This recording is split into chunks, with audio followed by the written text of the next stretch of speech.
It is the single largest religion in the history of the world.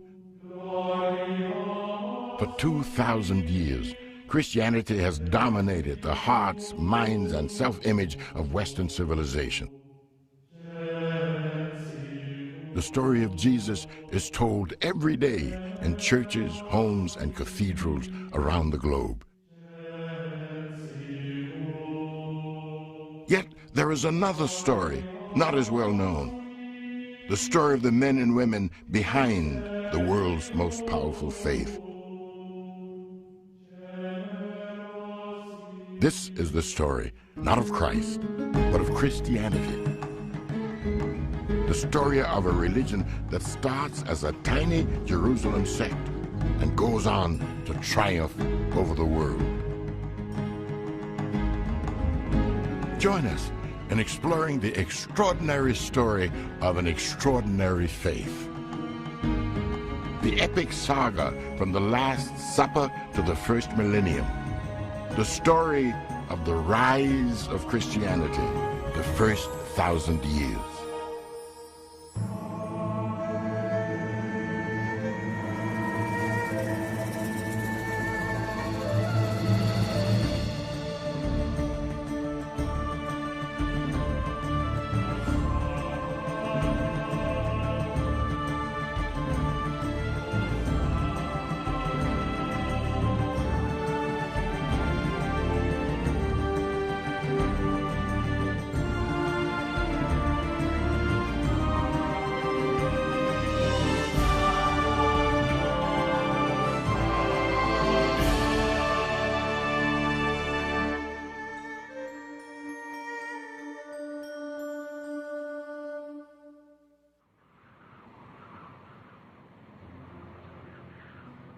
Jerusalem, 30 AD.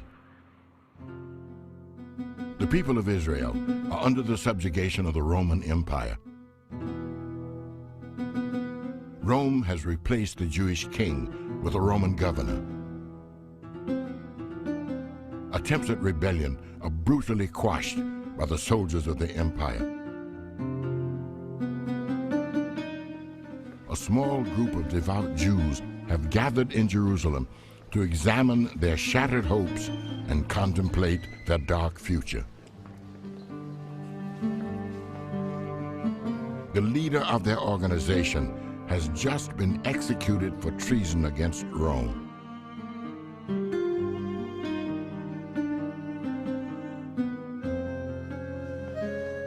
Each man and woman in the sect may face the same fate.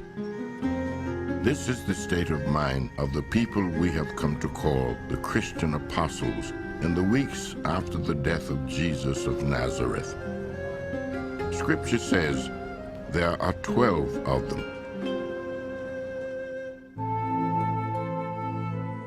Their new leader is a former fisherman who goes by the name Simon Peter. Simon Peter believes that his slain leader is the Messiah, the Savior of Israel. Yet the execution of Jesus is a shocking and unexpected conclusion to a promising ministry.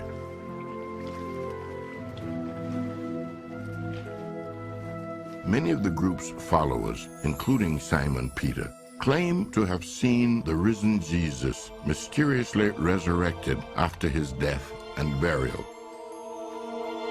Is this a sign that Jesus is indeed the Messiah, the one who will save Israel, and that he has conquered death?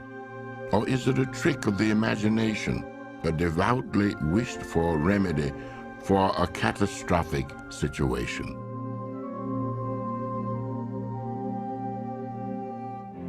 Such are the concerns that occupy the minds of the apostles as they gather with others still loyal to Jesus to celebrate the Jewish Pentecost, the Feast of Weeks at the end of the grain harvest. It is 50 days after the execution of Jesus. The followers are about to experience a mysterious phenomenon, a phenomenon that will create from this small and frightened remnant a religion which will triumph over the known world. It is described in the New Testament in the book called The Acts of the Apostles. When the day of Pentecost had come, the disciples were all together in one place, and suddenly from heaven there came a sound like the rush of a violent wind. Divided tongues as of fire appeared among them, and a tongue rested on each of them. All of them were filled with the Holy Spirit and began to speak in other languages as the Spirit gave them ability. Acts of the Apostles 2:1. Simon Peter then goes out and begins to speak to the throng of fellow Jews who had gathered in Jerusalem to celebrate the Hebrew Pentecost. He puts forth a new spiritual message that will change the world.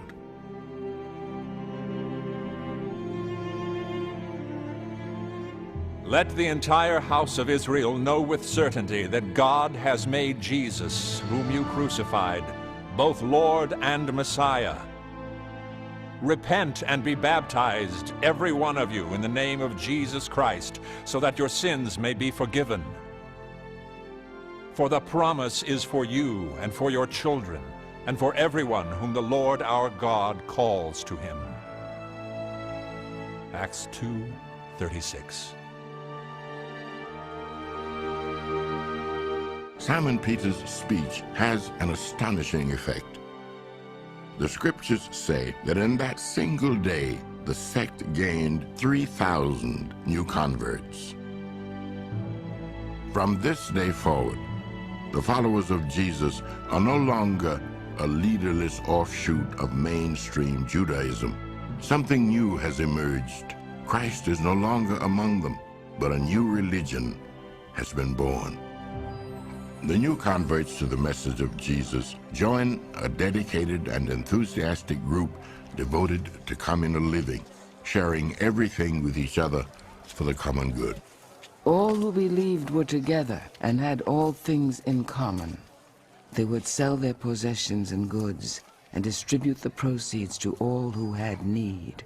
They broke bread at home and ate their food with glad and generous hearts, praising God and having the goodwill of all the people. And day by day the Lord added to their number. Acts of the Apostles 2:44. From the beginning, the movement dedicates itself to carrying the message of Jesus throughout the world. Many of them sold everything they owned, gave that money to a common pool that was managed by the apostles, and that money was used to finance evangelistic missionary trips by the apostles and others. And so you had, from the very first months after Christ's death, people heading out for Syria and for various parts of Palestine, and even shortly enough for Europe and other places.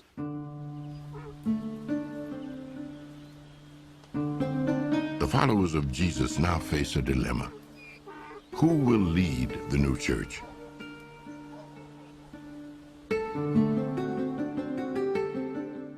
Could anyone take the place of the resurrected Messiah? It is a question that will haunt the new religion for the next 2,000 years. Tradition states that Simon Peter was the leader of the first Christians. For Roman Catholics, Peter's status as episcopus, or overseer of the apostles, is the same role that the Pope holds today. Yet before Peter ever became Bishop of Rome, he reported to an earlier leader of the Jesus movement. This was the Apostle James, the man that the Gospel refers to as the brother of the Lord. If you'd ask the question, who was the first bishop of the Christian church on earth? The answer would not be Simon Peter, as you might imagine. The first bishop of the church was James the Just of Jerusalem, who was Jesus' half-brother. The actual relationship between James and Jesus is a matter of debate. Some theologians have claimed that James was Joseph and Mary's younger son, or that he was Joseph's son from a previous marriage. Others have said that the term brother may not have indicated a blood relation. Whatever his connection to Jesus, James is generally agreed to be the leader of the Jesus movement in Jerusalem, both in scripture and in history. I did not set eyes on any of the rest of the apostles, only James, the brother of the Lord. I swear before God that what I have written is the truth. Galatians 1:18. James is often called the just or the righteous for his strict adherence to Orthodox Jewish law. Yet some followers of Jesus are beginning to question the importance of Jewish law. Already, the Jesus movement is breaking away from the traditional practices of Judaism. There were some things that the early Christians did, however, that would have shocked other Jews. And I think the first one that comes to my mind is the practice of what they call the Lord's Supper. That is, eating bread and drinking wine and speaking of these as if they were human flesh and human blood. This would be abhorrent to anyone who knows Jewish food laws, in which, eating food with blood in it is prohibited completely. So this would have shocked anyone who was Jewish. As the Jesus movement begins to break away from its roots, tensions begin to simmer with more traditional Jews.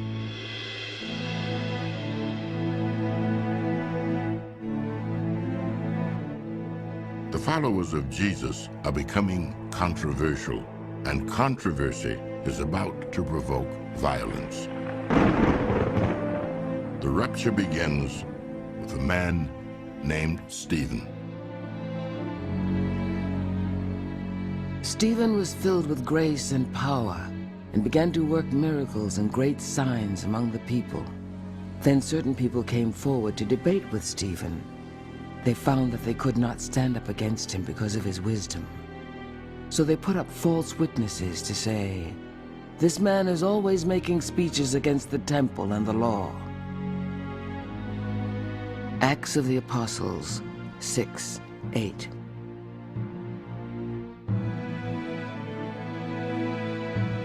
Stephen's eloquent preaching about Jesus the Messiah enrages the high priests of Jerusalem, who arrest him and bring him before the Jewish court on charges of blasphemy. Stephen reviles the high priests to their faces. You, obstinate and uncircumcised in hearts and ears, you always resist the Holy Spirit. Which of the prophets did not your fathers persecute? They killed those who foretold the coming of the righteous one, and you, now living, have become his betrayers and murderers.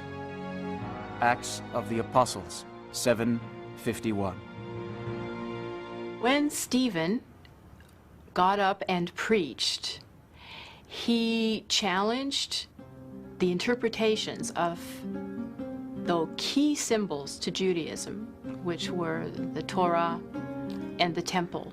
And he was stoned for crimes against Judaism. Stephen is about to become Christianity's first martyr. When the crowd heard him, they became very angry and gritted their teeth with rage, and all rushed at him. They drove him out of the city and stoned him. Stoning is a group effort, Israel's traditional communal execution. Among the crowd watching the prolonged fatal agony is a young Jew known as Saul of Tarsus. As Stephen is executed before his approving eyes, Saul considers himself the new faith's worst enemy. But as destiny will have it, Saul will soon be transformed into the greatest champion that Christianity has ever known. Stephen has been stoned to death for blasphemy, at the command of the Jewish court. One of the crowd at Stephen's execution is a man named Saul. Born in the Roman town of Tarsus, in what is now Turkey, Saul becomes a vigorous champion of Jewish orthodoxy and a persecutor of the new Jesus heresy. That day, a severe persecution began against the church. Saul was ravaging the church by entering house after house, dragging off both men and women. He committed them to prison. Acts of the Apostle 8:1. His job was to go and really put down and to persecute and to keep a lid on these fanatical followers of this Jesus of Nazareth, because they were causing a great deal of dissension, a great deal of difficulty for the Jewish authorities, the religious authorities in Jerusalem. Saul, still breathing threats and murder against the disciples of the Lord, went to the high priest and asked him for letters to the synagogues at Damascus, so that if he found any who belonged to the way, men or women, he might bring them bound to Jerusalem. Acts of the Apostles 8:2.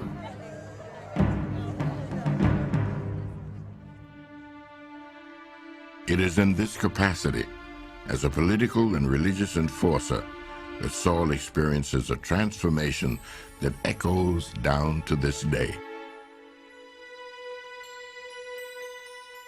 The story is told in the Acts of the Apostles. As he was approaching Damascus, suddenly a light from heaven flashed around him. He fell to the ground and heard a voice say, "Saul, Saul, why do you persecute me?" Saul senses this is the voice of God. He asked, "Who are you, Lord?" The reply came, "I am Jesus."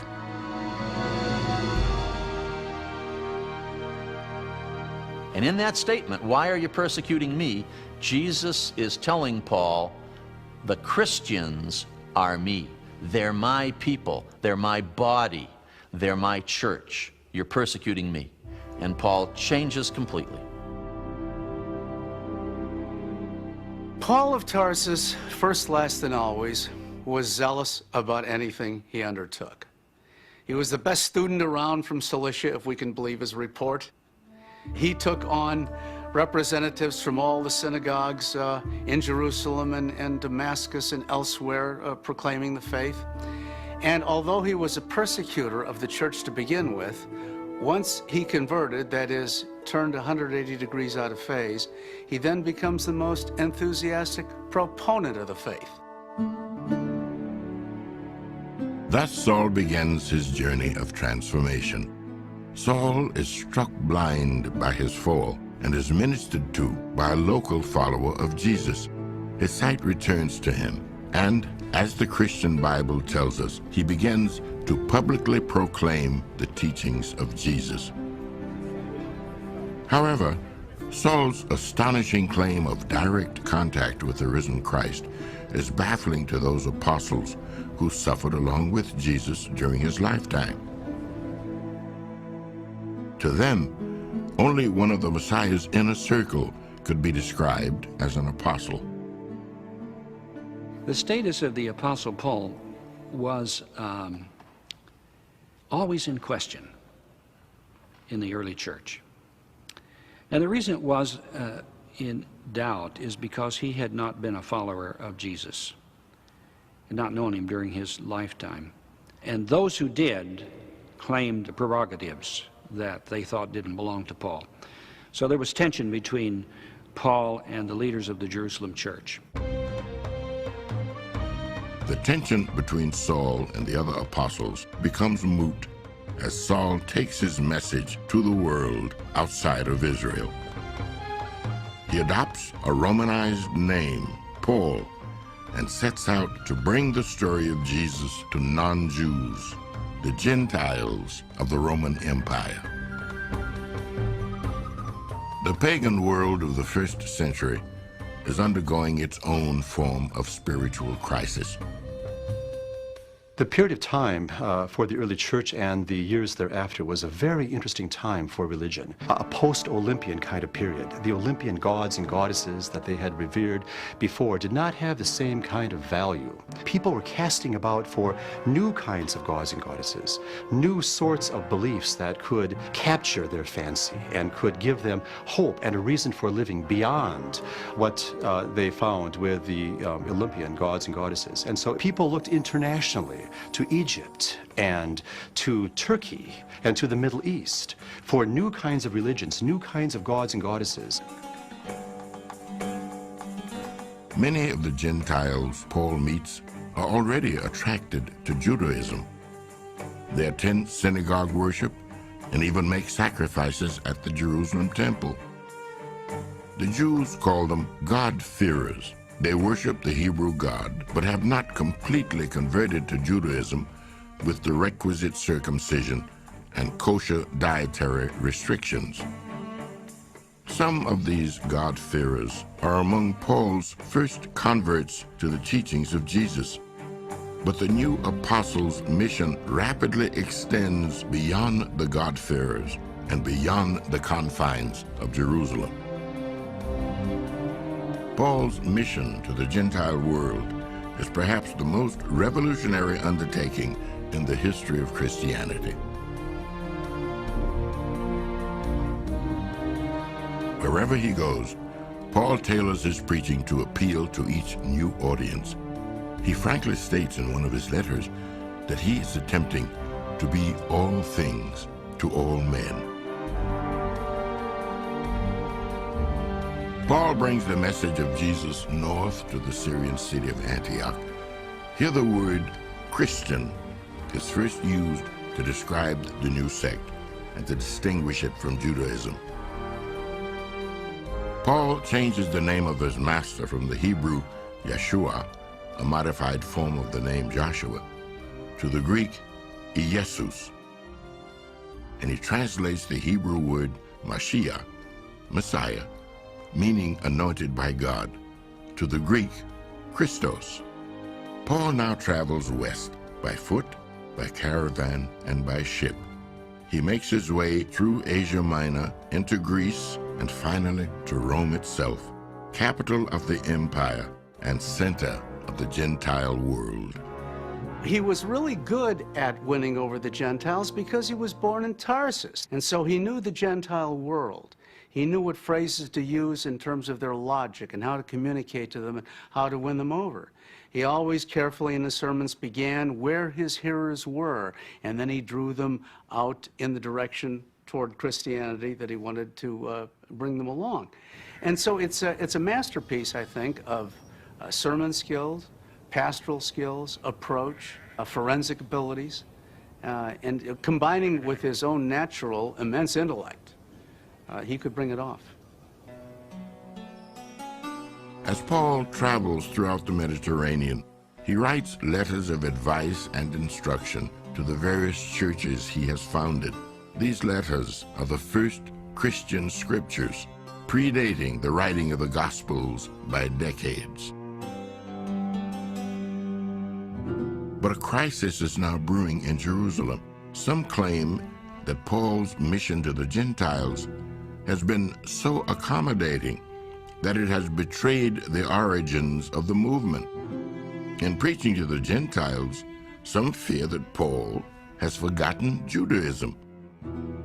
Very often Christians will think what happened between Christianity and Judaism, insofar as those two religions eventually split, was that some Jews believed Jesus was the Messiah, other Jews would not, and so the big split was over the Messiahship of Jesus.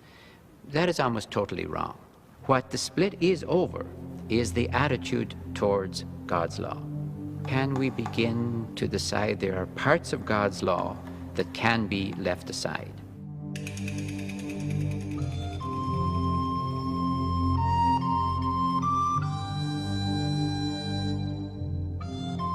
Paul has told the Gentile converts that they need not follow kosher rules for eating. Not everyone agrees.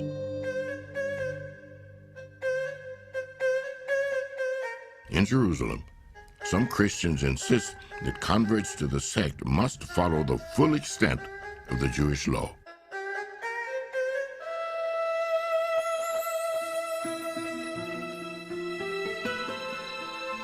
To resolve this question, James convenes the First Apostolic Council in Jerusalem in 49 AD. The results of this conference of Christians will determine the entire future of the new faith. The church had to decide, how do you become a Christian if, for example, you're a Gentile? Do you have to become a Jew first? The Apostolic Council said no, Gentiles can come directly into Christianity. And that decision was of enormous importance for the future of the church. Paul has come to an understanding with the traditionalists among the Christians in Jerusalem, but he's made himself unpopular among observant Jews. A group of Jews from Asia Minor stirs up the local populace against Paul, accusing him of profaning the Jerusalem temple. Only the intervention of a Roman tribune keeps Paul from being killed by the angry mob. Paul is imprisoned while the Jewish High Court prepares to prosecute him. Paul invokes his rights as a Roman citizen, inherited from his father, to a trial in Rome.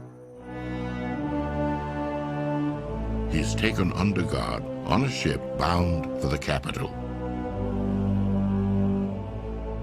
As Paul approaches the mighty gates of Rome, one can only imagine his feelings as he prepares to tell the world's most powerful city that it has just killed the Messiah.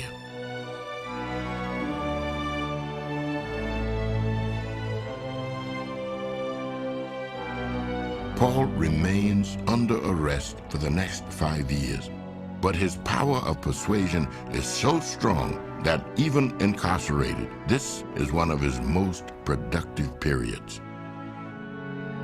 The movement that started on the Pentecost following the crucifixion had already changed radically in its first 30 years. Once a small and unpopular cult, it has become a new faith. Once a Jewish sect, it has become a Greco-Roman religion.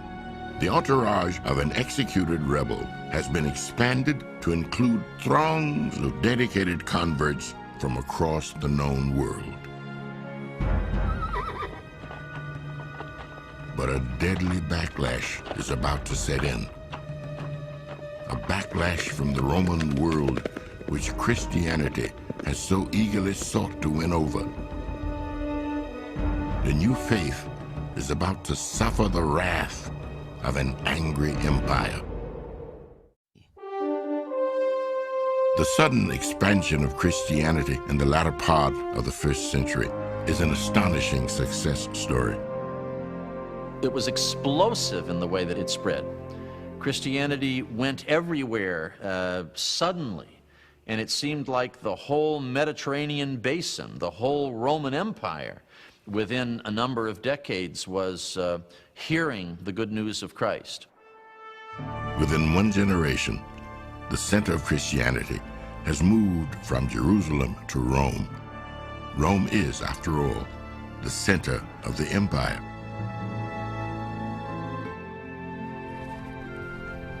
In approximately 60 AD, Paul the Apostle arrives in Rome. Simon Peter, leader of the apostles during Jesus' lifetime, also comes to Rome to bring Christianity to the capital. But the message of Jesus will bring death to some. Christians are often executed for their beliefs. The Roman historian Tacitus describes the dangerous reputation of this new cult from Judea. Hated for their evil practices were the group popularly known as Christians. Their deadly superstition was beginning to spring up with all kinds of sordid and shameful activities. Cornelius Tacitus, 100 AD. As Roman society became slowly aware of this new religion forming in its midst, there was a lot of anxiety about it, and it was fanned by rumors that Christians practiced cannibalism, incest, ate babies baked in loaves of bread. So you get a sense of, the way in which cults are talked about. Well, this is the way that Roman society was in these early years perceiving Christianity. But the backlash against Christianity goes further than simply lurid rumors. When the authorities, especially the Roman authorities, started to look at Christianity, they made two accusations against it. First of all, you're atheists. That may strike us as a strange thing, but they meant you do not worship the gods that all the rest of us do. And so you're atheists. And the second accusation was you hate the human race. Again, sounds very strange to us, but this was an actual accusation because you won't do what the rest of us does. If we, for example, have in our city a celebration of the patron god of our goddess of our city, and everyone is out feasting in the streets and going to the temple, you people won't come out and play with the gods, as it were. That's like somebody not standing up for the national anthem at a baseball game. If that happens too often, you can have a riot. Roman suspicion of Christianity turns to outright hostility with a single disaster, a catastrophe that nearly destroys the eternal city. It was the worst fire Rome ever had. It burns on for 9 or 10 days. And after it's over, people aren't going to believe it was accidental.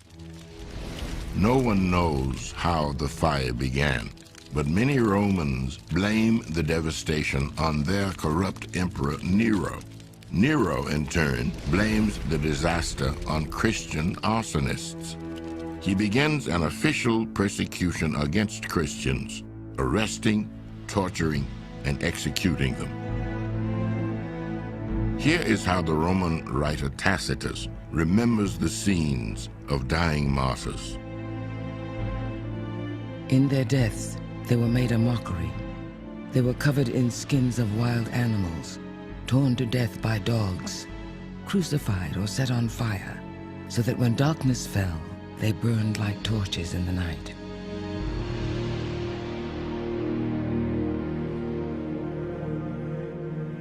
It is one of the darkest periods in Christian history.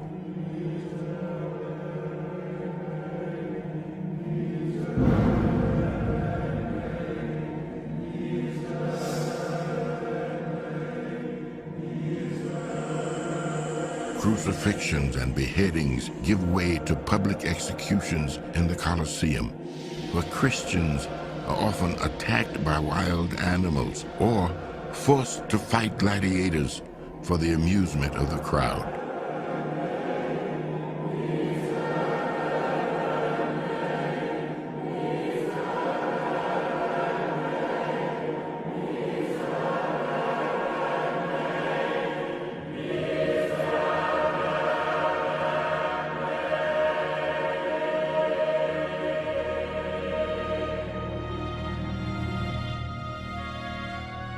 The Roman persecutors attempt to destroy the new faith by eliminating the most important Christians.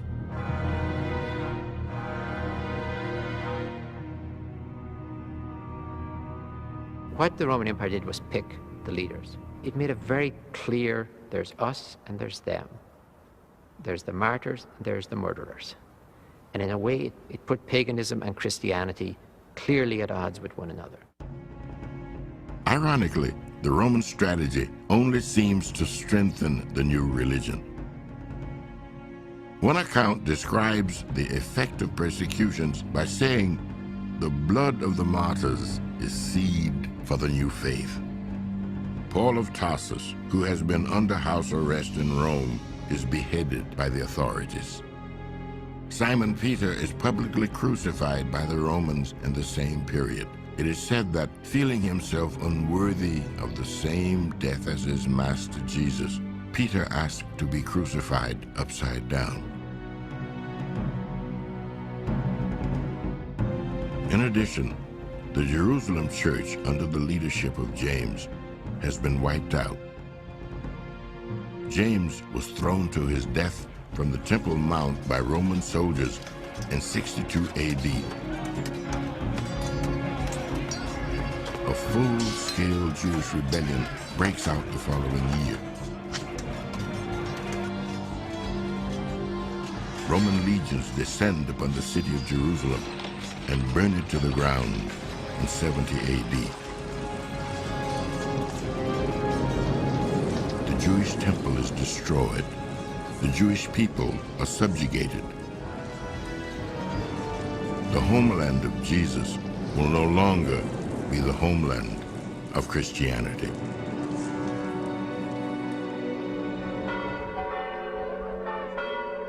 And so it continues for the next 100 years. Christians attempt to spread the word of Jesus, while Romans sporadically persecute and kill them. One tradition has it that Christianity survived this dark period by going underground, literally underground. These are the catacombs, family tombs that snake beneath the street outside the ancient walls of Rome. The catacombs are the site of the first Christian churches in the capital of the empire. Until recently, it was thought that the catacombs were a secret sanctuary for persecuted Christians. Yet modern scholars have discovered that the catacombs were not used only by Christians. In fact, the underground tombs were the traditional place of burial for Roman pagans.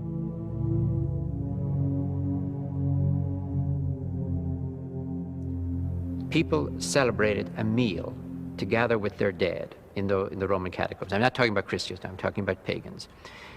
The spirit, as it were, of the person who had died hovered near the place where they were buried. And so you could actually eat with them. You could even pour a small libation of the wine, and they would, as it were, be part of the picnic.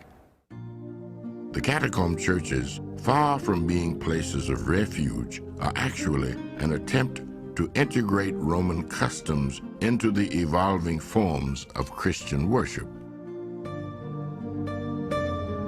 As Christian practices become more Roman in style, the persecutions begin to diminish. The new religion grows. Yet, as the faith evolves and changes, factions within Christianity begin to challenge each other.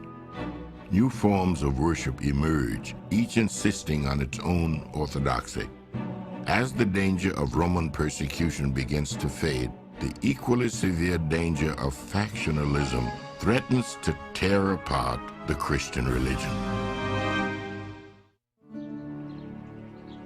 It is 200 years after the execution of Jesus. Christianity has expanded to nearly every corner of the Roman Empire. Each region has their own religious customs associated with the Christian faith. Yet all churches share one ritual in common, a communal meal.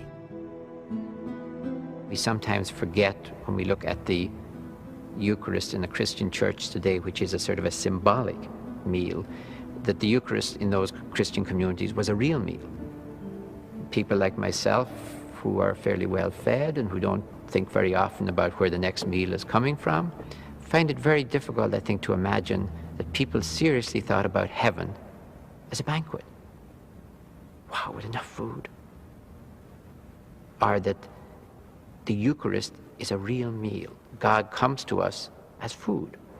But it wasn't the theology that came first. It was the food.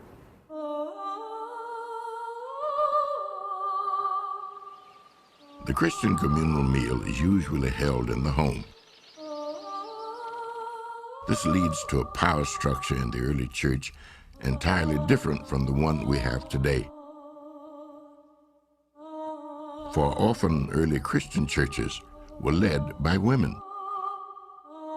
House churches were presided over by the householder, which could be the father of the household or the mother of the household. The household really was considered woman's domain. So in the house churches, we're in a social space that recognizes and is quite comfortable with women's authority.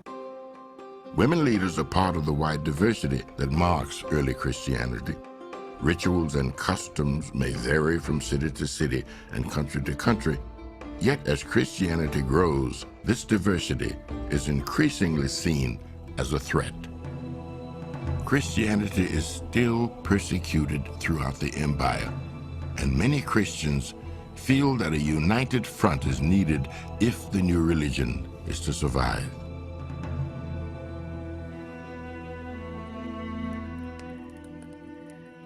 At the forefront of this movement is Ignatius of Antioch. In the year 110 AD, he is arrested during a persecution of Christians. As he is transported across Asia Minor to Rome to be executed, he meets with members of local Christian churches along the way. Ignatius, like Paul, is one of the key figures in early Christianity.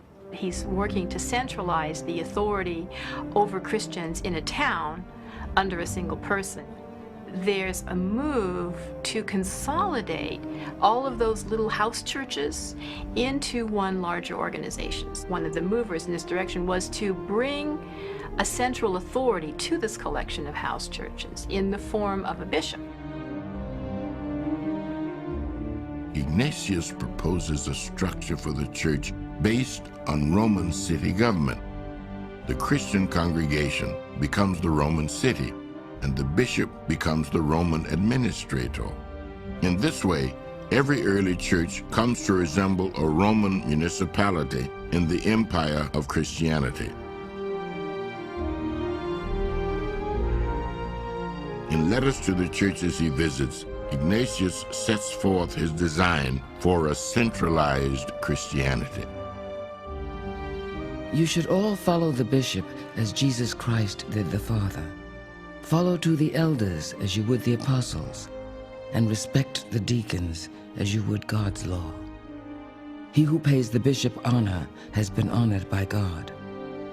But he who acts without the bishop's knowledge is in the devil's service. Ignatius of Antioch, 110 AD. The spread of Christianity has followed the routes of the apostles from city to city. This urban religion will now be governed by the civic standards of the most powerful city in the world, Imperial Rome. Women now lose the power they had achieved in the early church. Rome does not generally permit women to hold leadership positions. Christianity will demote them accordingly. The influence of Roman culture has a profound effect on Christian thinking. Early Christian writers and teachers like Justin Martyr, Clement of Alexandria, and Origen apply classical logic and philosophy to formulate what they believe is a definitive theology for Christianity. The 4th century AD is known as the Golden Age of Christian theology. The theologian Tertullian explains his faith eloquently to Roman philosophers. God made this universe by his word, reason, and power. Your philosophers also agree that the maker of the universe seems to be the Logos, that is, word and reason. This word, we have learned, was produced by God, and therefore is called the Son of God. Theology is essentially the use of philosophy to try to understand God. And after the year 200, it became very clear that Christian thinkers were going to use Greek philosophy to try to establish the truth about God. Now, that means that the truth about God becomes almost as important, and sometimes practically more important, than the actual worship of, love of, practice of the religion. The new faith emphasizes more than just an intellectual theology. It offers community and mutual support in a rapidly changing Roman Empire. It is an anchor of faith and community in a shifting world. This was an encounter with ultimate reality in the person of God who was living with them. There was an appeal to Christian faith that still exists today. The appeal of the truth and love being put together in a wonderful package where it's believable and it's convincing, and on the other hand, it makes you a different person. And lots of people saw that and said, I like that. I like that. Tell me more about it. This sounds good. The new faith makes inroads into the entire population of the empire, from slaves and peasants to the empire's middle classes, to some Roman senatorial families. There were enormous changes taking place within Christian communities. Christianity was now penetrating into the upper classes. The leadership of the churches came more and more from the municipal elites. The organization of the church is much more like the city council. The Christian communities are seeing themselves much more as an independent community, almost as a political entity. Christianity bought into the political and social status quo. Without this kind of concern for political power, it is not clear that Christianity would have survived. But what is intriguing and fascinating and provocative about this is, at what price did it buy into this power? At what cost did it buy into hierarchy? At what cost did it compromise some of the values of Jesus in order to be successful as a religion? Just as Christianity is experiencing its greatest growth, it is about to experience its worst persecution. In 303 AD, Roman Emperor Diocletian claims that the sun god Apollo has spoken to him. According to Diocletian, Apollo is angry at the rise of this new Christian deity in Rome, and so begins a deadly crusade against Christianity. It intended to do nothing less than destroy the new religion, to eliminate every Christian in the Mediterranean world, a final solution for Christians. And yet, within a decade of what will come to be known as the Great Persecution, Christianity will become the dominant religion of the entire Roman Empire. What caused this extraordinary, even miraculous turnabout?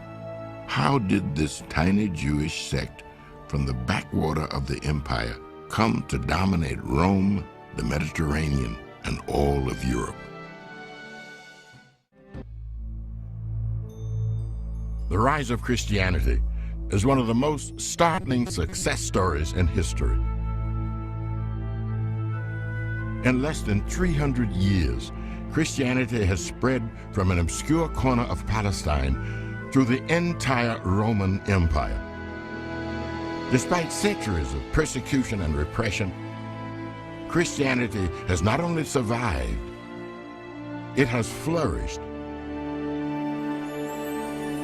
Now, 300 years after the death of Jesus, the Christian church faces ultimate destruction from a vengeful new emperor.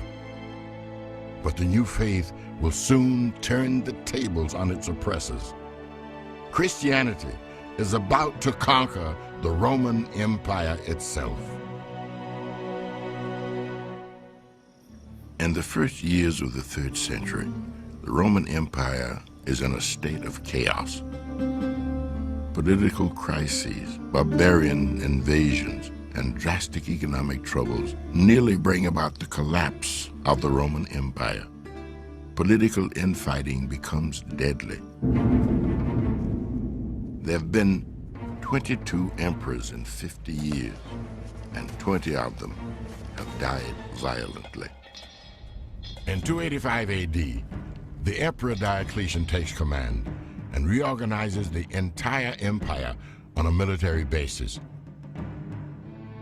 He splits the sprawling empire into eastern and western halves in an attempt to prevent his rivals from rising against him. The division of the empire seems to create more problems than it solves. Diocletian set up what's called the Tetrarchy. There were now going to be two emperors, a Western emperor and an Eastern emperor. They'd be called Augustus or Augusti. Each of them would have under them an heir apparent called the Caesar.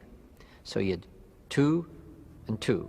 Now you can imagine the possibilities for conflict. The Augusti could go for one another, or the Caesar could go for the Augustus. So the Tetrarchy was a very dangerous, unstable situation. On the religious front, Diocletian creates another equally dangerous situation by renewing the vigorous persecution of Christians.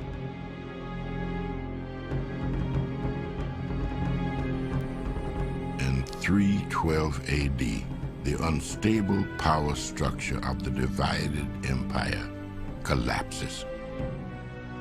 Constantine, a former soldier, is named Caesar of the West.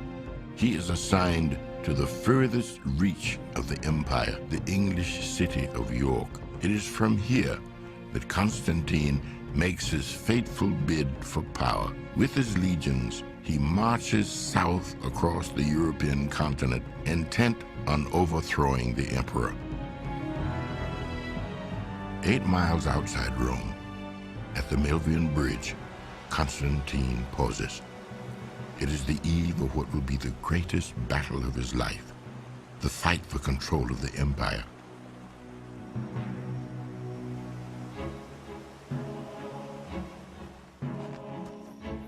It is precisely at this point that the would-be emperor has a vision. It is an apparition that will change Constantine's life and the life of all Europe for the next 1700 years.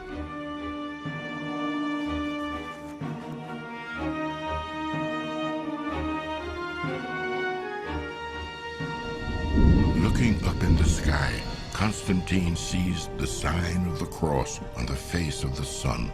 Up until this time, Constantine has been a traditional pagan, worshiping the gods of Rome. Now he is confronted with the miraculous symbol of the forbidden Christian religion. At the same time, he hears an awesome voice announce his destiny. And then he hears the voice say to him, "You are to conquer in this sign." And so he realizes that it's through Christ that he's going to win this battle. The battle is completely successful. They beat the opponent. He is established as the sole emperor of the western part of the empire.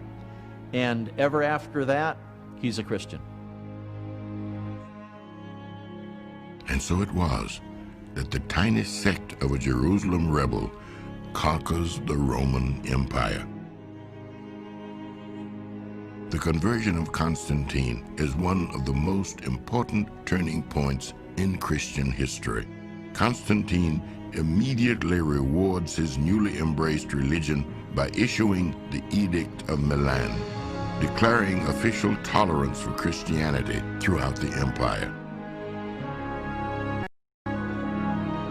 The Roman persecutions are over forever.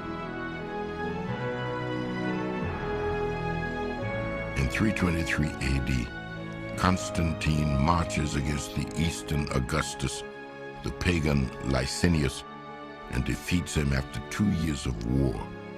Constantine is now the sole ruler of both East and West.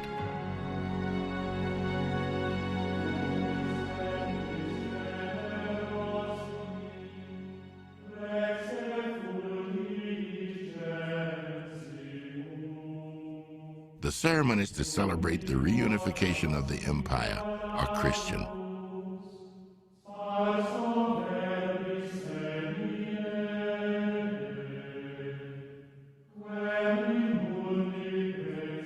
Yet the nature and extent of Constantine's conversion are still matters of debate.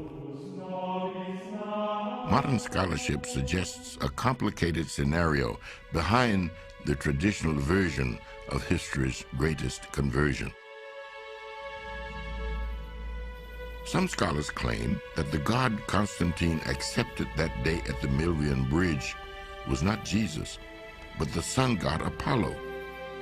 Could the reputed first Christian emperor have actually retained his paganism? He believed in the sun god, Sol Invictus, the invincible sun. He had some connection with Apollo and the idea of sun worship. And I think he was a man of his own spirituality, still evolving, still developing. Despite his ostensible conversion, Constantine retains many pagan practices when he becomes emperor. His sympathy with Christianity is undeniable, but so is his tolerance for paganism. His coins carry the image of the sun god. Constantine demands that Christians change their day of worship from the Hebrew Sabbath to the Roman Day of the Sun. And it is a matter of record that Constantine will not be baptized a Christian until he is on his deathbed. The question remains to this day: was Constantine truly a convert to Christianity, or was he simply a shrewd pagan politician who embraced a powerful minority? Perhaps the answer lies somewhere in between. There must have been in Constantine's mind an ideal of a unified empire. Wouldn't it be marvelous if you had one empire, one emperor, east and west, who could control the whole thing? Now, on the other hand, there is over here a religion, a huge institutionalized religion, which has withstood persecution, which is empire-wide, which has one God, as it were, one Christ, one baptism. And I think in Constantine's own imagination, those two things come together. Of course, there is one God, and there is one Christ, as there should be one emperor and one emperor. One emperor, one empire, one dominant faith. Constantine and Christianity serve each other well. In less than 25 years, Christianity has made a dramatic transition from persecution to preeminence. In this sign, Constantine had indeed conquered. But now that Christianity held an empire, new beliefs and doctrines were appearing to trouble the faithful. Nearly 300 years after the death of Jesus, the first Christian Bible is about to be completed, and it will bring with it an entirely new set of troubles to the world of Christendom. Some of the 3rd century's most devout followers of Jesus would not be recognized as Christians today. Many of the more mystical beliefs and factions within early Christianity are today called Gnostic, referring to the Greek word for secret knowledge. The earliest members were called Gnostics, who had this wild alternative theology to Christianity, which had all kinds of secret recondite formulas about a great mother goddess who was in charge of the God of the Old Testament, who proceeded from her, and a secret series of ritual initiations would get you to this higher gnosis or knowledge. The Gnostic Christians derived their beliefs from such diverse sources as Greek philosophy, Egyptian and Babylonian mythology, and Zoroastrian theology imported from Persia. Their variations on Christian theology are often both imaginative and ingenious. A Gnostic congregation flourishes under Basilides, Bishop of Alexandria, in the early 2nd century.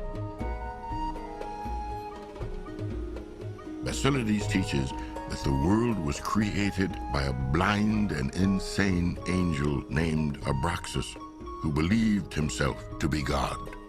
According to Basilides, Jesus was sent to redeem humanity from this tyrannical spirit, and did so, astonishingly, by escaping from the cross. The Gnostic story of Christ cheating the cross will resurface centuries later in the holy book of another faith, the Quran of Islam. Even the Gospels of the Gnostic sects differ radically from the scriptures that have come down to us today. From the Gnostic Gospel of the Egyptians comes this portrayal of an androgynous god. She became the womb of everything, for it is she who is prior to them all. The Mother, Father, the first man, the Holy Spirit, the thrice male, the thrice powerful, the thrice named androgynous one, and the eternal Eon among the invisible ones. One Gnostic gospel, discovered in 1945, may well be older than the 4 traditional gospels of the Christian New Testament. The Gospel of Thomas is a collection of Jesus' sayings supposedly written by the apostle. From the Gospel of Thomas comes a hauntingly beautiful passage, perhaps more akin to Eastern philosophy than Judeo-Christian tradition. The disciples asked, "When will the kingdom come?" Jesus replied, "The kingdom will not come by watching for it. It will not be said, 'Look here,' or 'Look there.' Rather, the kingdom of heaven is spread out upon the earth, and men do not see it." We can look at these so-called apocryphal texts and find out a great deal, too, about early Christianity. In fact, some of these apocryphal Christian texts are just as precious, and perhaps even more precious, than the materials that we have in the New Testament, because they show us the incredible variety that existed in early Christianity. But this diversity is also seen as a threat. Constantine, with his vision of one empire and one Christ, decides that it is time for one church and one Bible. The place, Nicaea, in present-day Turkey. The time, 325 AD, 1 year after Constantine assumes command over the entire reunited empire. The occasion, a meeting of bishops to agree upon a date for the celebration of Easter. Constantine takes a convention of clerical bureaucrats and transforms it into perhaps the single most important meeting in Christian history. For it is here at Nicaea that Christianity will develop an official statement of faith, a creed which will forever set forth the definition of Christianity. It's very difficult to imagine what the bishops must have thought when they were invited or commanded to come to Nicaea. This was within 25 years of the worst persecution possibly the church had ever undergone, and now they were being invited or commanded to come to a very nice place, Nicaea, with the emperor paying for all the costs of transportation and living while they were there, to have a conference with the emperor there with them, sitting down among them. It must have been unbelievable if you can imagine bishops who had undergone persecution and survived persecution. The immediate concern of Constantine and his Christian advisors is the basic nature of Jesus and of God. There was a huge problem with how exactly was Jesus related to God. If you said he was divine and human, what did you mean? Was it like the God appearing in human flesh but not a real body, or were you saying he was half and half? That was really the question that was going to be debated. Christian doctrine holds that God exists as a Trinity, Father, Son, and Holy Spirit. But the idea of a single God in three persons is a sophisticated and complex concept that, at Nicaea, creates many conflicting opinions. A priest named Arius teaches that because Jesus is called the Son of God, he cannot be equal and identical to God the Father. Arius portrays Jesus as more than man, but less than God. The chief opponent of Arius is Athanasius, a North African bishop who insists that God the Father is identical with God the Son, two beings who are one in substance.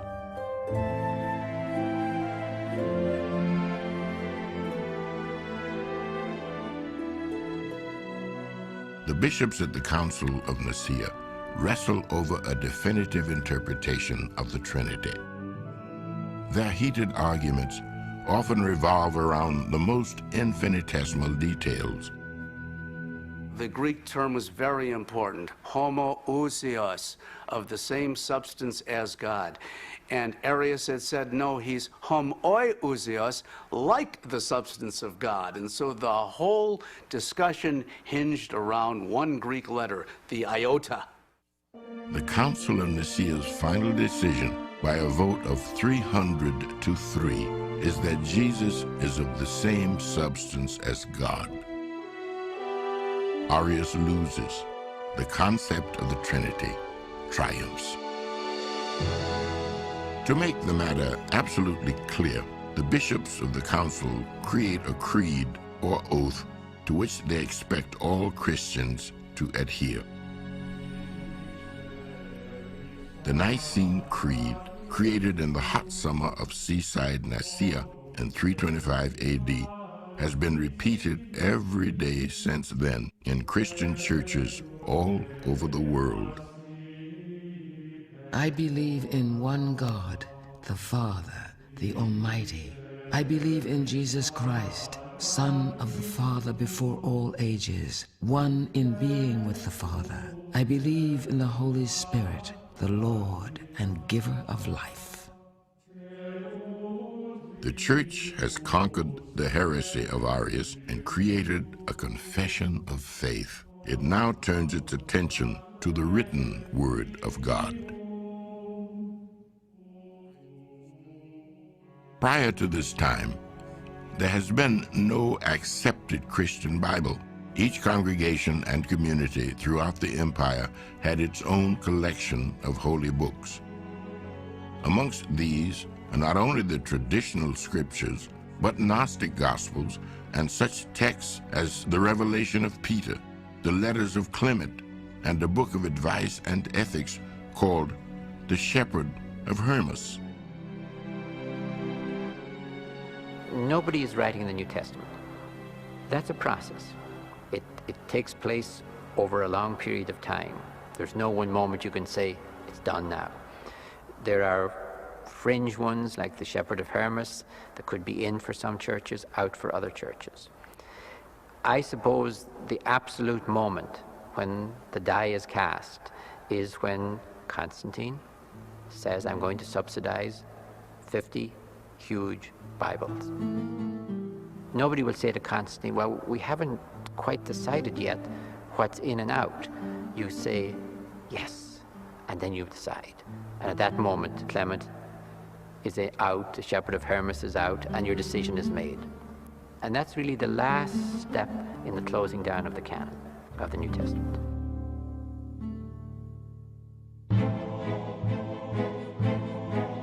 In 367 AD, Athanasius, the hero of Nicaea, lists the contents of the Christian Bible.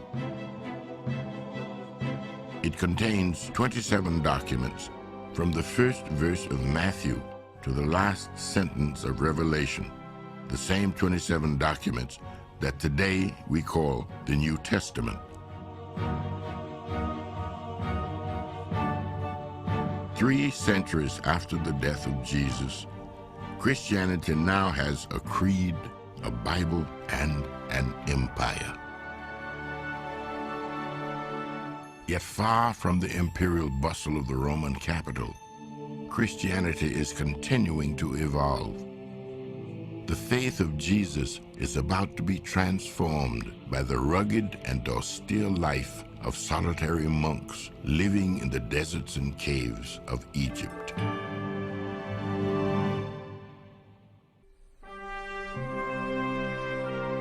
Once the Roman emperor becomes Christian, the Roman Empire soon follows. Within a generation of Constantine, Christianity has taken on the trappings and structure of a powerful, organized religion. But within Christianity itself, a backlash begins to develop. Spurning power and comfort, a new breed of Christian seeks hardship and deprivation. Refusing companionship and the rewards of the world, the new breed seeks solitude and austerity. This new breed of Christian is called the monk. The word monk means single one. It means a single person. And a monk was one who gave up married life, gave up family life, gave up parental expectations, and went out seeking God alone. Just as Jesus went out alone into the desert to face his demons, so too did the monks, to face their own demons and to rediscover the essence of their faith. The great movement begins in the 4th century, when monasticism arises as a reaction to the comfortable power of the new Christian elite. The monastic movement is perhaps best exemplified by the career of Anthony of Egypt. Forsaking his home, his family, and his farm, Anthony goes out into the deserts of Egypt and attempts direct communication with God. Anthony is revered by monastics today as one of the founders of the ascetic movement, as one of the great monachoi, the monks. Anthony lived among the cemeteries for about 10 years, slept out among the tombs in desert places, in a radical search for God. The worst aspect of monastic life, according to St. Anthony, are the frightening physical attacks by demons. Demonic hallucinations may have been the psychological result of exposure to the elements, hunger, and prolonged solitude. Yet Anthony welcomes even the most terrifying demonic attacks as yet another mortification of the flesh for the greater glory of God. There's a tradition in the Eastern Church that the monks say that all you need to know will be taught to you in your own cell. The cell becomes your teacher. The monastic cell, the monastic retreat, your living space. But through that fire of repentance, that transformative fire, literally both of the desert geographically and the desert of uncharted spiritual territory, he was purified, and he was so attuned to the Spirit that he attracted many, many, many followers who wanted to imitate him. It is ironic that the man who fled civilization for God becomes a leader of hundreds of would-be hermits who form a community around him. The daily routine of the Christian hermit is simple: prayer, meditation, and fasting. Other mortifications of the flesh are not uncommon. Some monks wall themselves alive in caves. Some spend their entire lives in trees. One monk, Simon Stylites, lives for 35 years at the top of a narrow pillar outside Alexandria. He is ultimately canonized by the Catholic Church. The way of the solitary monk eventually is superseded by a more organized, cooperative form of religious life, as large monasteries spread throughout Egypt, Syria, and the Mediterranean. The self-denial of the monastic movement, especially its emphasis on celibacy, will strongly influence Christian morals and mores from the 5th century onward.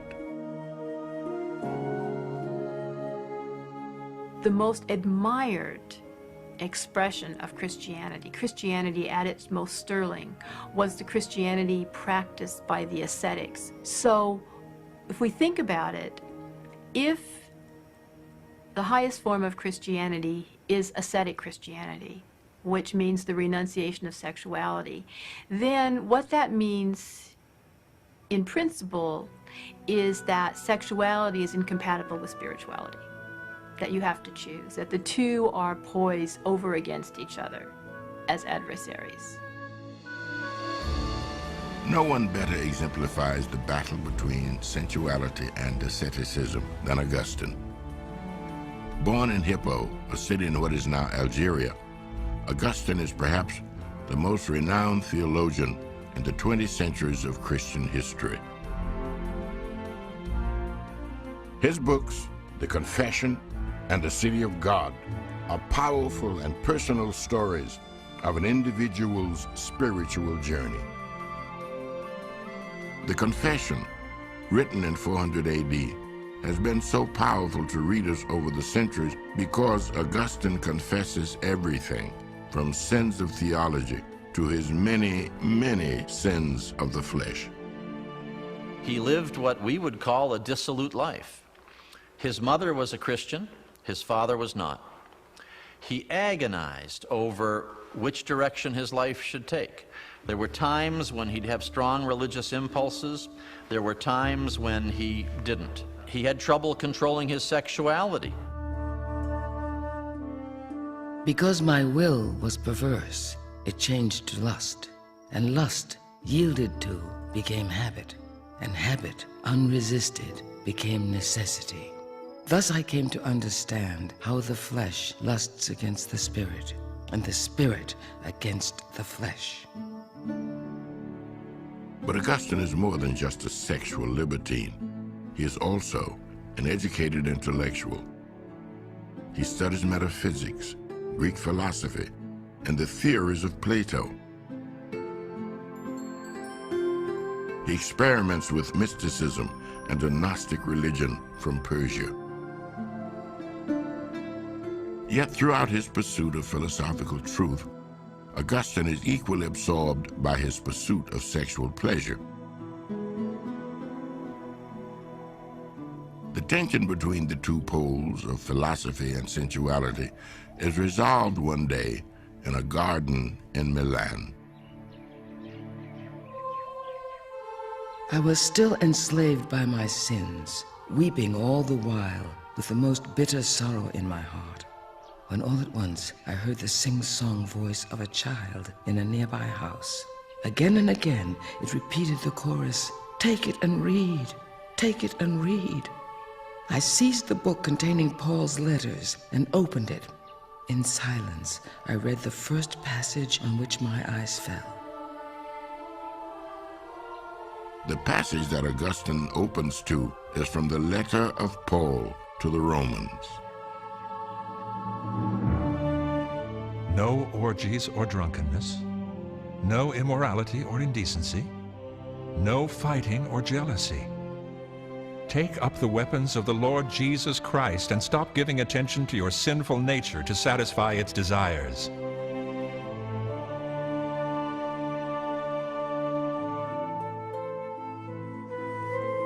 The hard-living Augustine is baptized as a Christian, side by side with his illegitimate son on Easter Day of the year 387. He becomes a priest, then a bishop, applying his immense intellect to craft powerful written arguments for the Christian faith. It's fascinating to note that probably the most quoted theologian outside of St. Paul himself in all of Christendom was St. Augustine, particularly in the Western Church. All the medieval theologians and the Reformation theologians like Martin Luther will quote Augustine more than any other church father. It was his theology that captured the center stream of Western Christendom and has so to the present day yet. So his gifts to the church are incalculable. Like many Reformed transgressors, Augustine makes his formerly promiscuous lifestyle the focus of a theological assault. Augustine, in his Confessions, gives us these sometimes moving, sometimes shocking details of his sexual evolution, but we must remember that he has a definite strategy in writing his Confessions, because he's now become an apologist for the life of chastity, and therefore sees his sexuality as the greatest of all enemies, and will make a lurid example of himself for the sake of his theology. When Augustine dies in 430 AD, the former drunkard and libertine is generally acknowledged as the holiest man in Christendom. The great sinner had become a saint.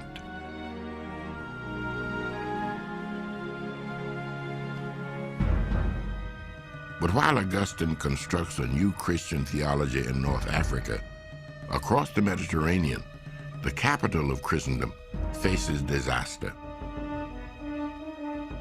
The eastern and western halves of the empire are splitting into venomous political factions. And outside the walls of Rome, a barbarian horde has begun to gather.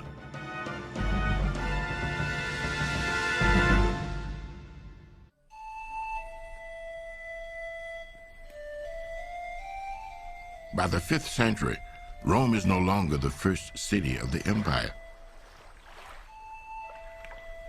Constantine has moved his capital east, creating a new city on the ruins of the ancient town of Byzantium.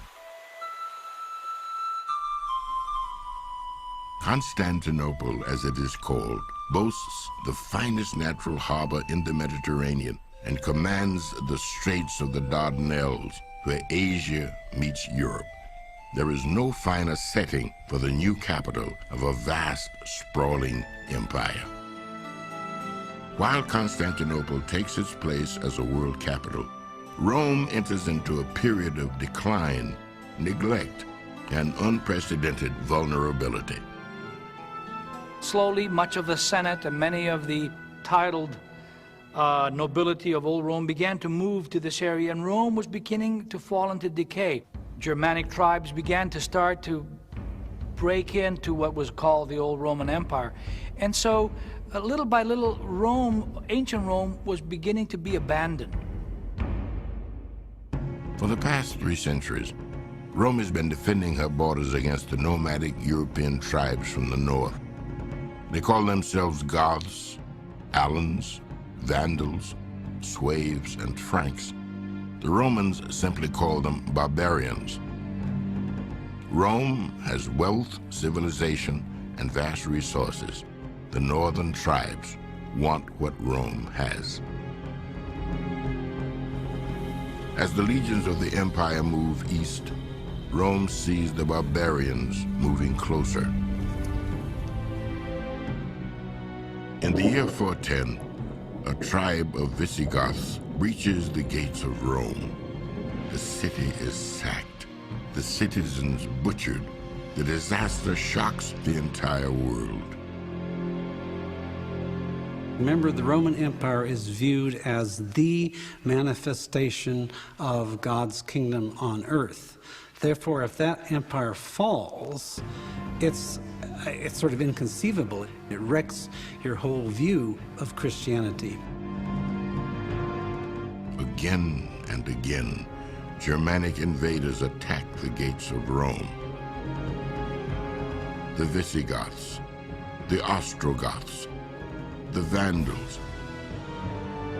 Again and again, the gates fall before them. Who will stand up to the barbarians? Unlikely as it seems, the job will fall to the Bishop of Rome. In the year 440 AD, Rome elects a new bishop. His name is Leo, son of Quintianus, and his brilliant career as a diplomat for both church and empire has prepared him well for his new holy office. Leo I will step into the power vacuum created by the migration to the Eastern Empire. When Leo assumes the papal throne, a century after the founding of Constantinople, the Roman Empire has once again essentially become two separate nations, East and West, split along the lines created by Diocletian 150 years earlier. One important difference is language. The eastern half of the empire speaks Greek. The western half speaks Latin. Later, there is going to be an exaggeration of these cultural differences, and then there are going to be theological differences as well. The Patriarch of Constantinople felt that he was right on a par with the Bishop of Rome, but the Bishop of Rome didn't agree to that. And so there are going to be these tensions developing also in terms of personality factors. The word pope, in Latin, papa, literally means father. The term originally does not refer to the head of the church, but is applied by early Christians in North Africa to describe their local bishop. But in 440 AD, Leo I insists that one bishop has authority over all others. The leader of Christianity should be the man who holds the office once given to St. Peter by Jesus when he said, "Upon this rock I will build my church."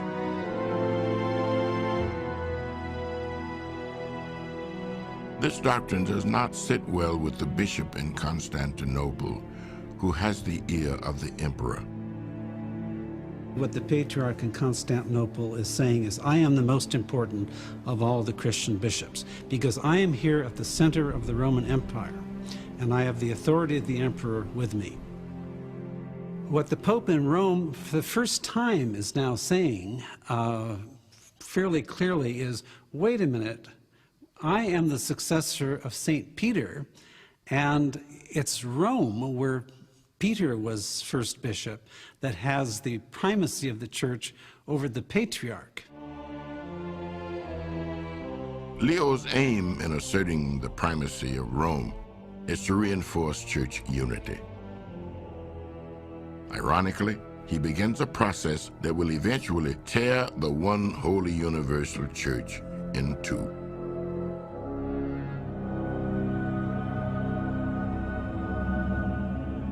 But Leo is facing a more pressing problem. It is the year 452, and all of Rome shudders in anticipation of an attack by the most fearsome barbarian in history, Attila the Hun. Attila is called the Scourge of God. He and his army have laid waste to Eastern Europe, from Macedonia to Greece to northern Italy. Attila's army makes camp a few miles outside Rome, preparing for the final assault. At nightfall, the barbarian sentries notice a lone figure approaching the camp from the besieged city.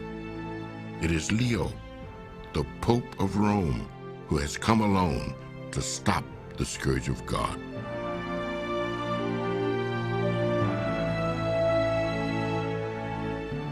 A medieval chronicler writes, "And lo, suddenly there were seen the apostles Peter and Paul, clad like bishops, standing by Leo. They held swords outstretched, and they threatened Attila with death if he did not obey the Pope's command." Whether or not this vision actually occurred, the fact remains that after encountering the remarkable Leo I, Attila immediately renounces his plan to sack Rome and withdraws his barbarian army from Italy. Leo again negotiates peace with barbarians 3 years later, when Rome is looted for 14 days by the tribe of Vandals. Leo manages to extract a guarantee that the lives of the Roman people will be spared. The Roman legions can no longer protect the city, but Leo can. By the time of Leo's death in 461 AD, there is little left of the Western Roman Empire or its armies, but in its place stands a newly developing power structure, the papacy. Shortly thereafter, the last Roman emperor is removed from the throne to be replaced by the king of the Goths. Finally, it was only a matter of the final decision by a Roman general named Odovacar, who finally said, why do we keep this charade going called the Roman Empire? And he deposed the last Roman emperor, who was a kid named Romulus Augustulus, of all things, in the year 476 AD, and so he took over. And that is the famous sacred date for the fall of the Roman Empire.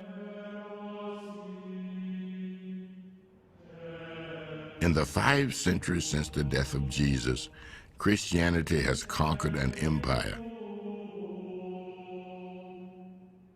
Now, that empire has fallen. Will Christianity fall with the empire? How will the faith of Jesus survive the period men have come to call the Dark Ages?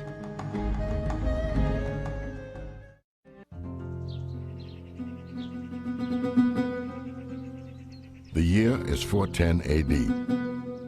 The Roman Empire covers most of the known world.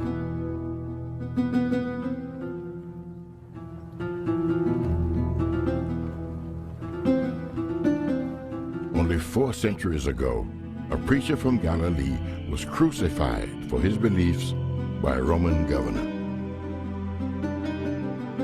Now the religion that bears his name is the official faith of the empire. From slaves to senators, all of Roman society is Christian. The history of this movement is utterly astonishing. We know so little of Jesus of Nazareth, and what we know is very poignant and very powerful, and often rather conflicting. And yet, you know, within 300 years, this becomes the religion of the empire. This story is enormously unlikely. From Africa to Britain, the apostles spread their faith, traveling the straight and steady roads that hold the massive empire together. Their greatest advantage is the very strength and cohesion of Roman civilization. Little do they know that the world's most powerful empire is about to collapse. But in the year 410, the seemingly eternal edifice of the Roman Empire begins to crack and crumble.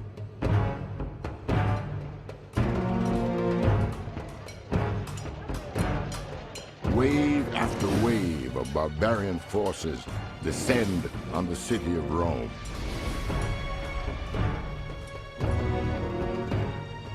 The Roman legions hastily abandon their garrisons in the far reaches of the empire and rush to protect its center, the Eternal City. But they are too late. The Goths sweep through Rome. Stunned citizens watch as the barbarians loot and burn their city, the center of a once invincible empire that stretched from Persia to the Atlantic.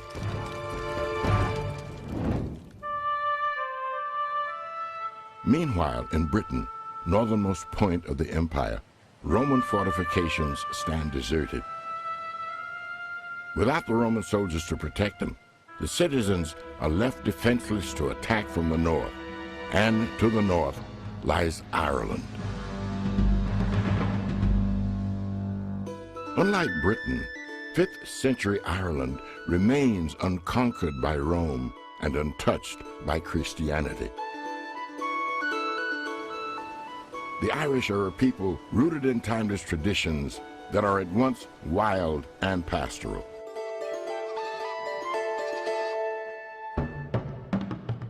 The island is ruled by warrior chieftains engaged in skirmish after skirmish for control of territory and cattle. Famous for their ferocity, Irish warriors go into battle naked except for sandals and a sword. In the 5th century, it is these Irish warriors who cross the channel in their rough but seaworthy boats. They descend upon farms and estates of Britain. After a frenzy of looting, burning, and killing, these raiders sail back to Ireland with captured slaves. Among the loot of one coastal town is a boy named Patrick, the son of a wealthy British landowner. He is destined for great things. Upon arriving in Ireland, the young Patrick is sold as a slave to one of the island's warrior chieftains. Torn from his family and his life as a privileged Roman citizen, he finds himself alone in the Irish hills, tending sheep. Hunger, cold, and rain are the young shepherd's only companions. Patrick endures the hardships of slavery for 6 years before God tells him in a dream to run away. Escaping across the Irish Sea, the now devout youth is reunited with his overjoyed parents.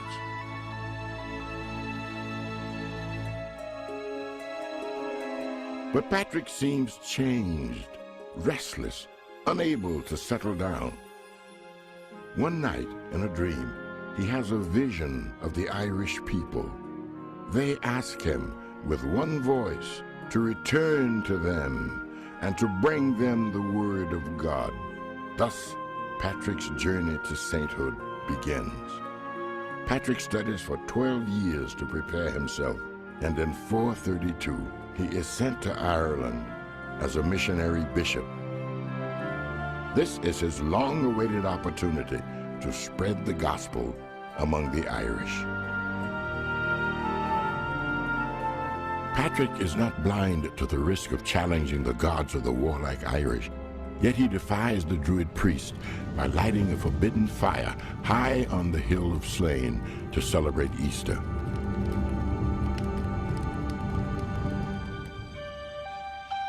Despite these obstacles to converting the Irish, Patrick succeeds where others might have failed, perhaps because he teaches the Irish a Christianity that harmonizes easily with their indigenous religion. The groundwork was laid by the Celtic religion of Druidism, which had an emphasis on the sacred number 3. The Irish were already used to gods who had 3 persons. There was an emphasis on immortality, the immortality of the soul, and an emphasis on resurrection and the afterlife in the Druidic religion. Patrick also presents to the Irish a benevolent rather than a punishing God. A God who created the world for human beings to enjoy. These beliefs are expressed in an ancient prayer attributed to him. I arise today through the strength of heaven, light of sun, radiance of moon, splendor of fire, speed of lightning, swiftness of wind, depth of sea, stability of earth, firmness of rock. Legends about St. Patrick abound. It is said that he used the shamrock to explain the Trinity, that he drove the snakes from Ireland. By the time of Patrick's death in 461, Ireland is overwhelmingly Christian. With Patrick now gone, What emerges from the Irish landscape is a new society, a society of monks.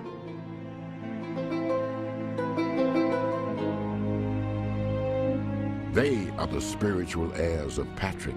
Neither they nor Patrick could know that they will preserve the best of classical civilization, not only for Ireland, but for all of Europe. Within a decade of Patrick's mission, there are hundreds of monasteries all over the countryside. In contrast to the European continent, where the bishops of large cities hold authority, in Ireland, it is the abbots of monasteries who preside over religious life. The role of the abbot is not the only unique aspect of Celtic Christianity. Irish priests hear private confessions, while Roman Christians must confess their sins before the entire congregation. The Celtic Church also refuses to legislate private moral and social behavior. One of the ways the faith of the Irish takes flight is reflected in the roles of women. Bridget of Kildare is a powerful leader of the Irish Christian Church. In Ireland, there are female saints like Bridget. Bridget stands out because she is the female equivalent for the Ireland of Patrick. She's regarded in a special way. One of her names in the Middle Ages was Mary of the Gale. In other words, the Virgin Mary equivalent of the Irish people. This Mary of Ireland would found, build, and supervise an immense monastery housing both nuns and monks. And now, something amazing begins to transpire in the great monastic centers of Ireland. A society that, before Patrick, had relied solely on an oral tradition, now becomes literate under the guidance of Christian missionaries. In a matter of a generation, Irish monks not only read and write, but have become the world's finest scholars of Greek, Latin, and Hebrew. The Irish monks had an ethos of study as a way of worshiping God. Work and prayer and study, and their work was largely copying, copying down manuscripts, preserving learning, as well as augmenting learning. So that at the center of every Irish monastic institution, there'd be a scriptorium, a place for writing, and a library, a place for study. The flowering of Irish learning comes not a moment too soon. In the chaos of the barbarian invasions, all the great libraries of Western Europe are destroyed. Yet, while the ancient classical civilization is crumbling, Irish monks are devoting themselves to copying and preserving the literature of the vanishing culture.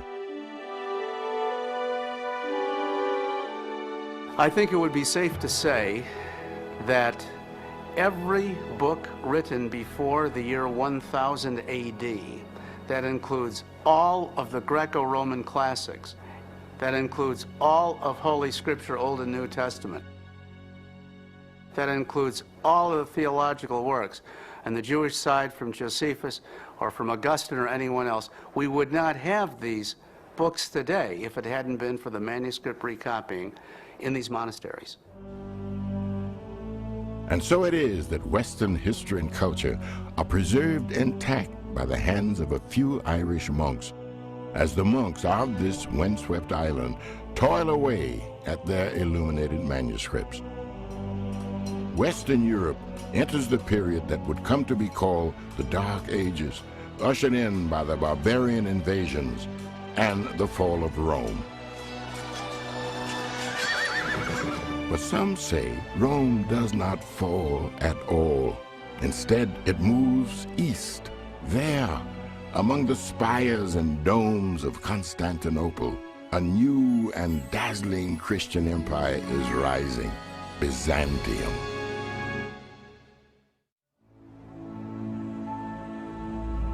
The city of Rome falls to the Goths in 476. But the city that falls is no longer the center of the empire. That distinction is shifted to the city consecrated by the Emperor Constantine in 330 as the New Rome, the city that bears his name, Constantinople. While the West declined and went into what's called the Dark Ages, Constantinople was a magnificent city.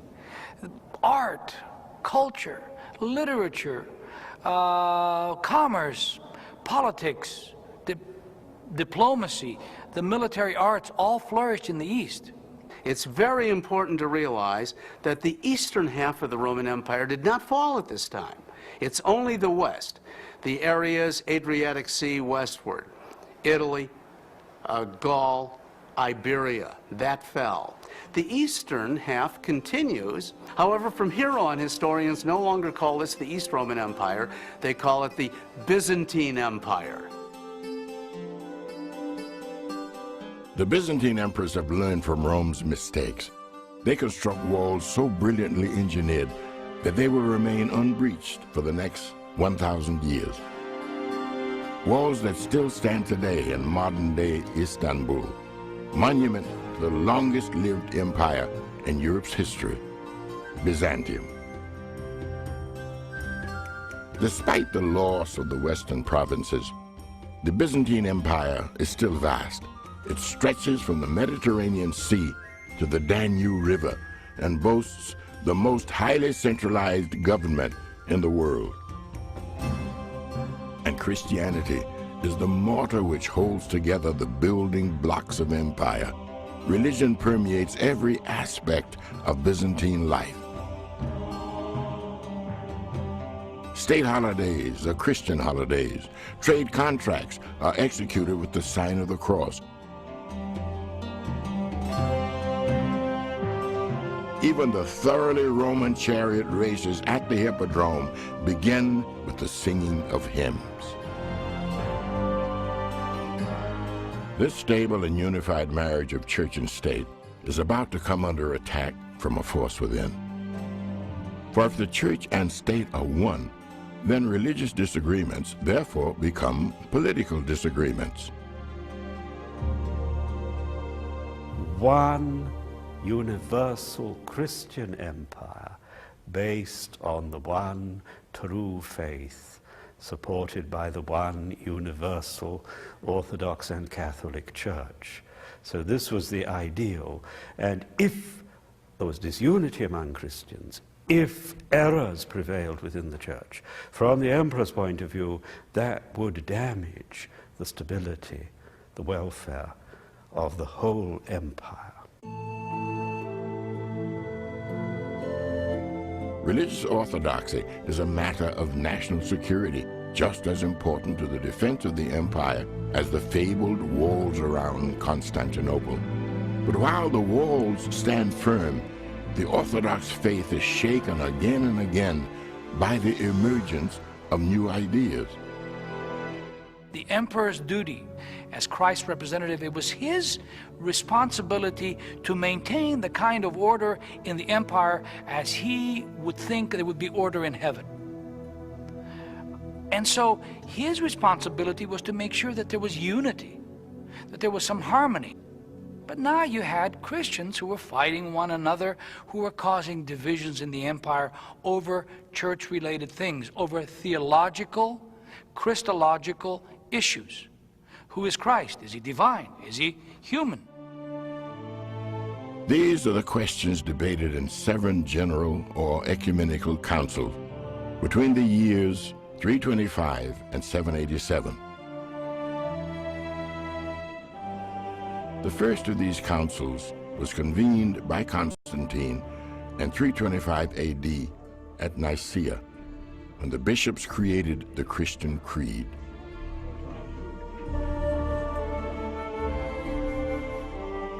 The emperor summons bishops to respond to a question of faith and theology, to determine whether or not a belief should be considered a heresy. This was true at Nicaea and would be at all subsequent councils.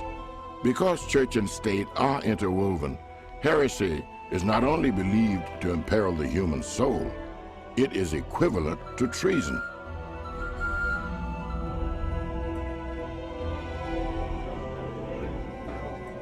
So important are these councils that the debate spills out into the street.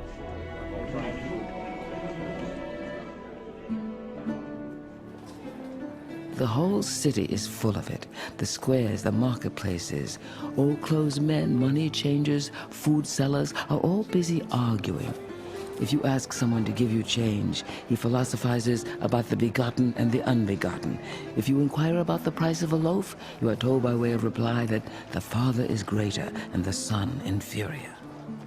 Gregory of Nyssa. The most explosive outbreak of theological dissent occurs in Byzantium's eastern provinces. By the 5th century, the vast majority of Syrians, Palestinians, and Egyptians hold divergent beliefs about the nature of Christ.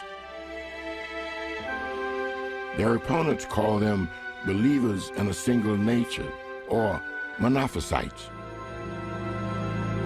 For the Monophysites, Christ is fully human and he's fully divine, but his whole nature is divine. For the Orthodox, who are against the Monophysites, they're saying, well, if you say that, you are really, in effect, subtracting, although you're not saying so, you're subtracting from the humanity of Christ. We have to have Christ being equally human and equally divine. The Monophysites are trying to push it in the direction of Christ being entirely divine. And that's the source of the problem between them. In the year 451, the Emperor Marcian calls the Fourth Ecumenical Council to grapple with the Monophysite question. Held in the city of Chalcedon, the council sessions are long and bitter.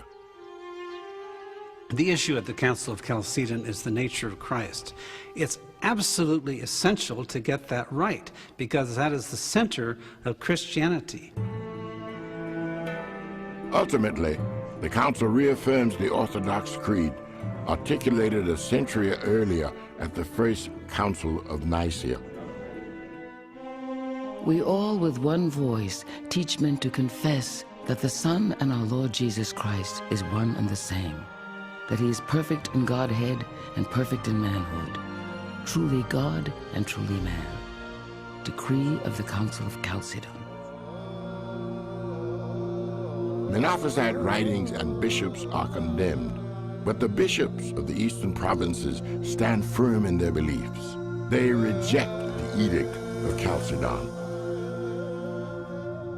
and they pay a heavy price for their dissension. In Syria and Palestine, priests and monks are drawn into the desert, their churches and monasteries burning behind them. Some even die defending their beliefs. Alexandria, the capital of Monophysite Egypt. Thousands of religious refugees pour in from Syria and Palestine. Imperial soldiers follow to enforce the Orthodox creed laid down at Chalcedon. In this atmosphere of unrest and confusion, a young woman arrives in Alexandria, hoping to change her life. She is penniless and alone. Her name is Theodora, and she is about to become the most powerful woman in the world.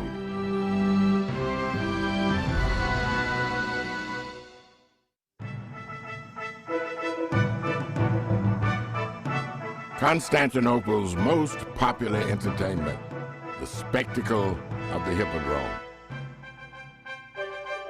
Everyone is in attendance, even the priests.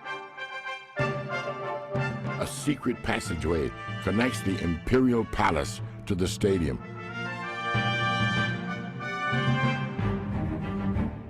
From a private royal box, the Empress and Emperor enjoy the races.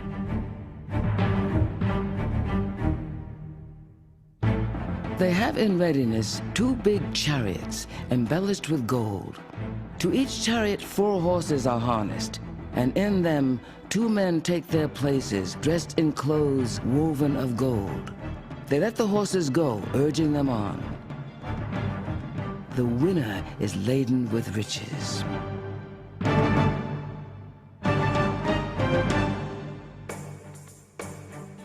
This is where Theodora grows up, in the circus-like atmosphere of the Hippodrome. Her mother is an acrobat. Her father, a bear handler. Theodora is very young when her father dies, leaving her to scramble for food among the petty criminals, stable boys, and sideshow freaks of the stadium.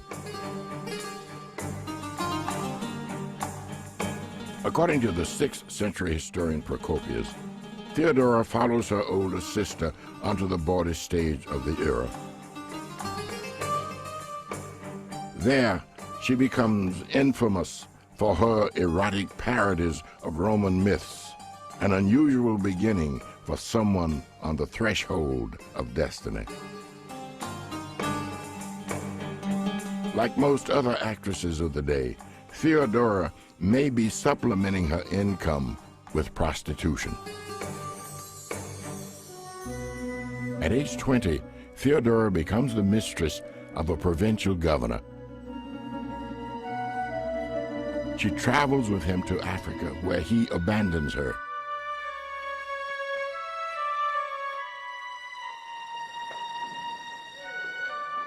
Alone and penniless, she makes her way to Alexandria.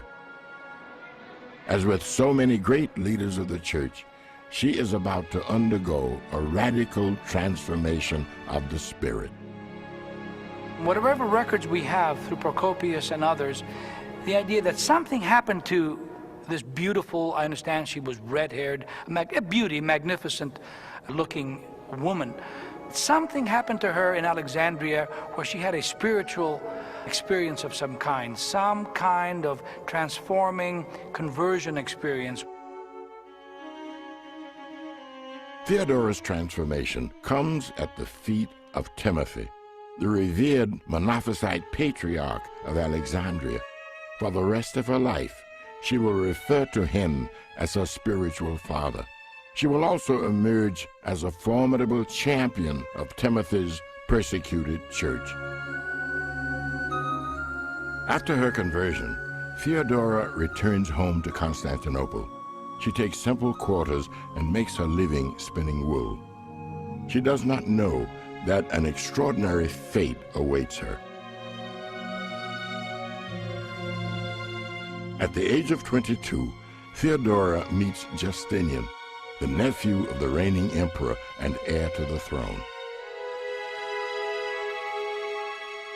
No one knows just how the immortal couple met, but meet they did. Theodora was about to go from a woman of the streets to the most powerful woman on earth. Justinian falls helplessly in love with her, but can't marry her because senators were not allowed to marry actresses. And so, before he became emperor, Justinian got his uncle, who was emperor at the time, to have the law rescinded. And now senators could marry actresses, and he married Theodora.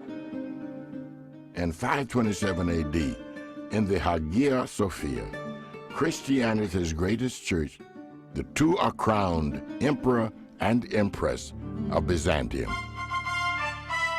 As the elaborate religious ceremony ends, trumpets and heralds announce the royal couple to the cheering throngs outside the church.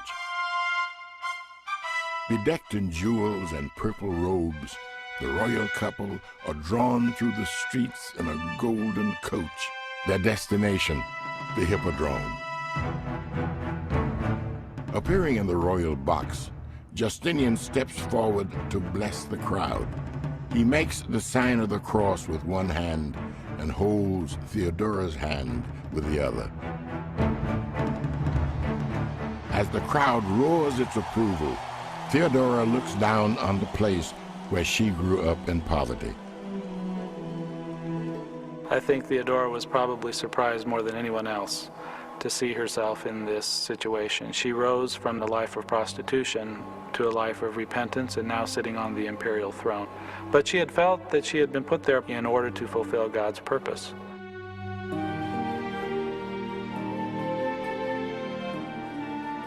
Throughout his reign, Justinian will rely heavily on Theodora. Her hard-won instincts for survival will serve him well.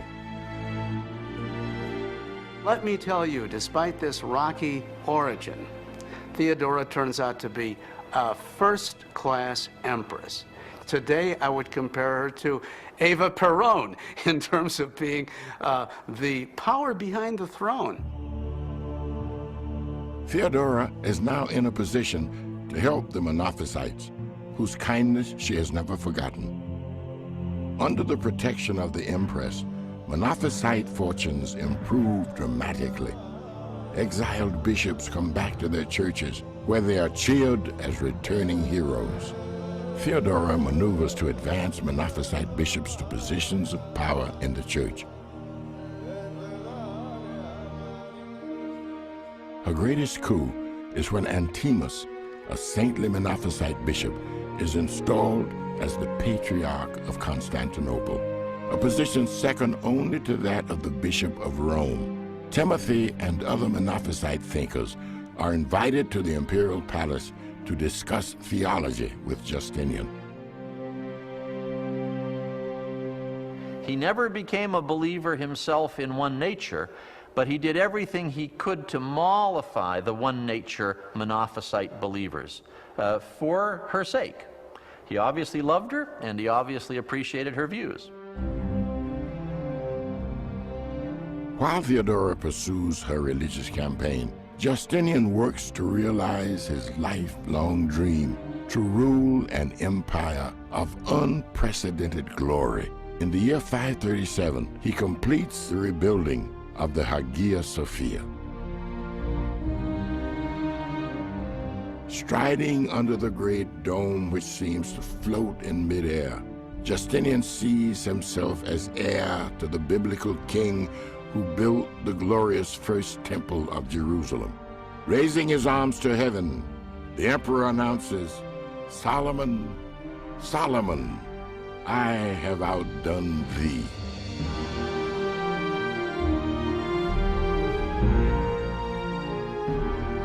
Not only does Justinian sponsor great public works, he orders the codification of Roman law.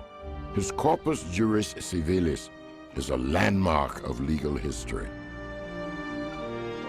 And Justinian embarks on a great campaign to reconquer the western provinces lost to the barbarians and return the empire to its former glory.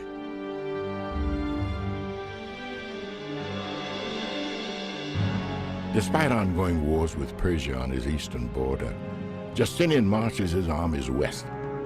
They achieve breathtaking success, reconquering Africa, then crossing the Mediterranean to take Spain. By 540, the Byzantine army has entered Ravenna, the Western Empire's capital in exile. Justinian has fulfilled his imperial dreams. He now turns his attention to the deepening divide in the church. At issue is the same question that divided the Council of Chalcedon, a raging debate on the divine nature of Christ. Justinian attempts to assert his political power to reunite the Orthodox and the Monophysites. In 533, Justinian calls the Fifth Ecumenical Council. He informs the gathered bishops that he expects them to resolve their differences, but this reconciliation is not to be. The Orthodox faction prevails, and the Fifth Council reaffirms the Edict of Chalcedon to the dismay of both the Monophysites and Justinian himself. Some of those councils actually caused more division than unity. In hindsight, as we scholars look back on this period, we understand now that there was more terminological difference than there was actual substantive differences between the two churches. In the aftermath, the Bishop of Rome makes a rare visit to Constantinople. He reminds Justinian of the emperor's responsibility to uphold the Orthodox faith. The Pope tells the emperor, look, you must abide by the teachings of the Council of Chalcedon, which was an ecumenical council, everybody agrees on it. You can't go off and start making concessions to the Monophysites. You have to toe the line. Even with all of their power, Justinian and Theodora are not able to unite the church. On June 28, 548, Theodora dies of cancer. Justinian reigns alone until his death in 565. He would never recover from the loss of his beloved Theodora. Without Theodora's imperial influence, the Monophysites once again suffer persecution, and without Justinian's strong leadership, the western provinces slowly slip back under barbarian control. As the West falls back under the sway of barbarian tribes, something new rises in the East. It is a religious movement so militant and so powerful that it will overrun many of the major centers of Christianity. In fact, this new religion, called Islam or submission, will even seize control of the land where Christianity itself first began.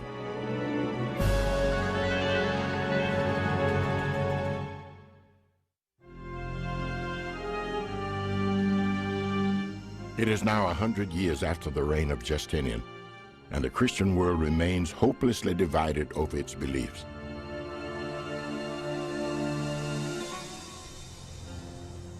The year is 610 AD, 800 miles south of the Byzantine frontier.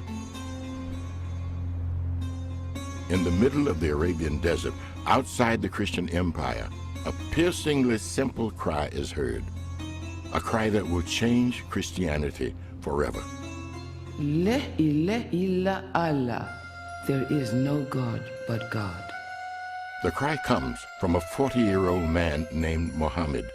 Yearning for something beyond the pagan traditions of his people, Muhammad wanders the hills above Mecca. Then, one lonely night, he hears a voice he cannot ignore.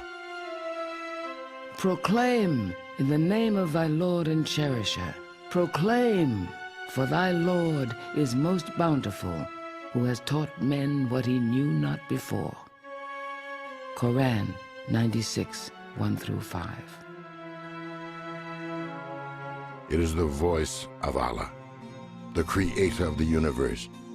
Muhammad longs to proclaim that Allah is the one and only God, but he fears he will be thought mad by his tribesmen, the richest Arab merchants of Mecca. Muhammad confides his vision only to his wife, Khadijah. She reassures him he is not a madman. He is nothing less than a prophet. You are he of whom I bear witness. There is no God but God, and you are his chosen apostle. With his wife as his first disciple, Muhammad begins to preach to the people of Mecca. He proclaims his revelations in verse, and it is these verses that will be known as the Quran, the holy book of Islam. And so it is that in the vast deserts of Arabia, Islam is born. What began as a small group of devoted followers of Muhammad is today a religion that includes 1 in 5 people on earth. For Christianity, it will be a force to be reckoned with. At first, the monotheistic faith of Muhammad does not appear threatening to Christianity. Muhammad asserts that the Hebrew Bible is the basis for his new beliefs. In the Quran, Muhammad is proclaimed as a prophet in the tradition of Abraham, Moses, and Jesus. The stories of the Islamic Holy Book recall the familiar stories of Exodus and the virgin birth of Jesus. Yet in the Quran, Jesus is a prophet, not the Messiah, and he escapes the crucifixion. Islam does in fact pose a serious challenge to Christendom. The armies of Islam are about to shake the Christian world to its core.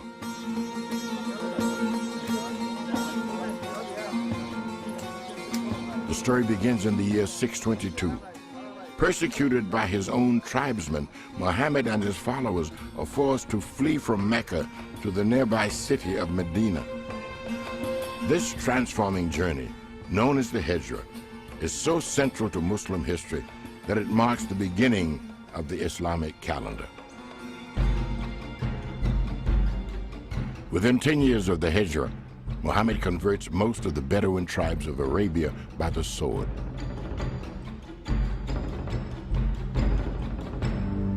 And although the prophet dies in the year 632, within a mere 20 years after his death, his heirs succeed in gathering together the entire Arab world under the cloak of Islam.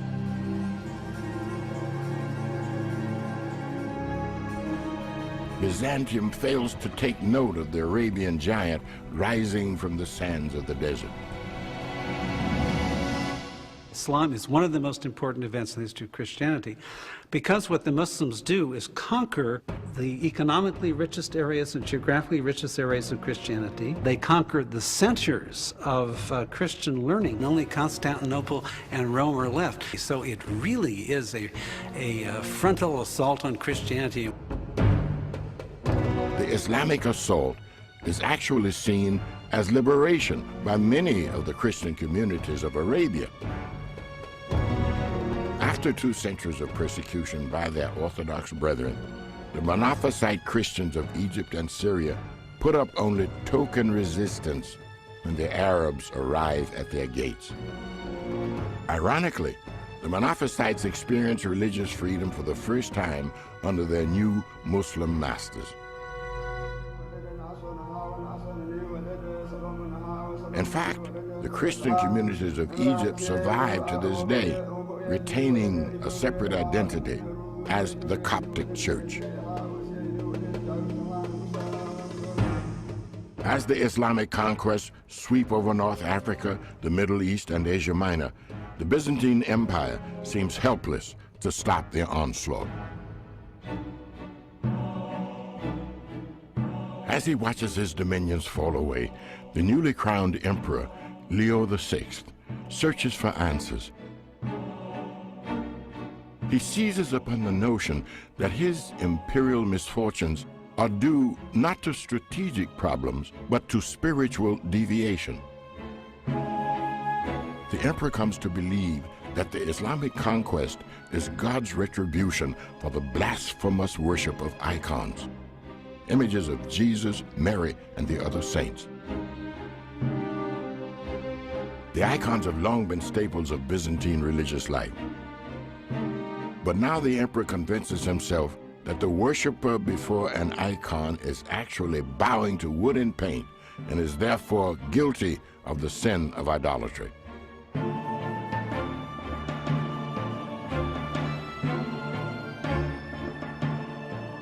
Why are the Christians suffering defeat at the hands of the pagans? It seems to me it is because the icons are worshipped and nothing else. And for this reason, I intend to destroy them. Leo VI. Why should this have happened in a society where veneration of icons was at the center of liturgical practice? First of all, there's the influence of Islam. And the Muslims have a very strong prohibition against icons. The iconoclasts sort of are reminded by the Muslims of the Old Testament prohibition against images. So they're saying, well, wait a minute, if Christ really is God, as we believe, and you're making this picture of Christ, aren't you violating the commandment not to make an image of God? Leo outlaws the worship of icons. He sends troops to destroy them in churches throughout the empire. The reaction within the Christian community is swift and passionate. Some of the faithful even die as martyrs to protect their beloved icons. Like earlier theological crises, the controversy over icons is finally resolved in an ecumenical council held in 787. The Seventh Ecumenical Council said it is possible to make an icon of Christ because he had a real human soul and a real human body.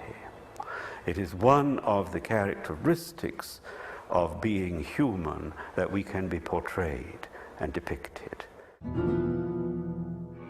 While the council officially resolves the theological debate over icons, it also demonstrates a widening division between East and West. For the Western Church and the Pope have made enemies in their acrimonious defense of icons.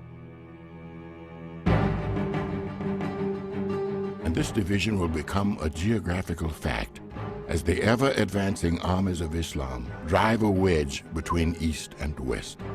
The two halves of the Christian world will be permanently cut off from one another. The spread of Islamic conquest will be halted only at the gateway to what is now France. In 732 AD, at the Battle of Poitiers, the Frankish king Charles Martel will stop the onslaught and drive the Arab armies back to the Pyrenees. In doing so, Charles sets the stage for a new Christian empire in the West, to be ruled by his grandson. Like Constantine and Justinian before him, this leader will be hailed as emperor, but with a new addition to the title, the Holy Roman Emperor. History will remember him as Charles the Great, Charlemagne. In Charlemagne's hands will lie the future of Christianity, whether it will thrive again or fall forever under the cloak of Islam.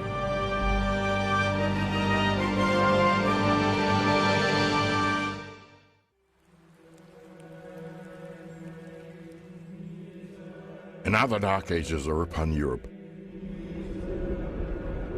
The years between the fall of Rome and the rise of Islam have not been good to Christianity. From the north, barbarians have burned the last remnants of the Roman Empire. From the south and east, Muslim armies have conquered the great cities of Christendom. And from within, feuds have torn apart anything resembling church unity.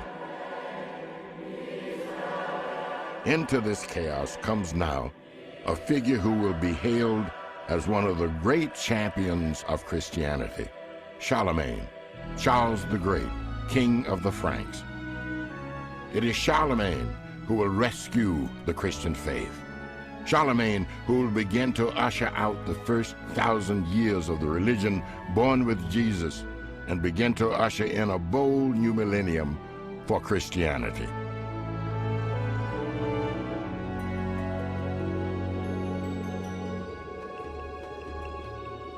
The year is 799.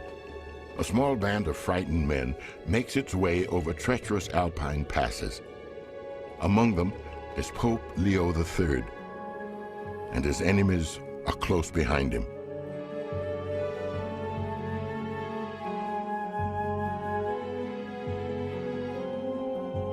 For this pope is escaping a terrible fate.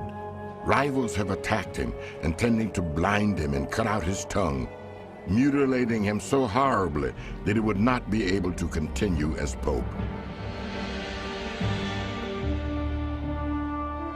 Wounded about the face and eyes, Leo is fleeing to seek the assistance of the most powerful man in the West, Charlemagne, King of the Franks. With each step Pope Leo takes toward Charlemagne's court in the West, a part of Christian history moves away from Imperial Byzantium in the East, the center of the faith for the last 400 years.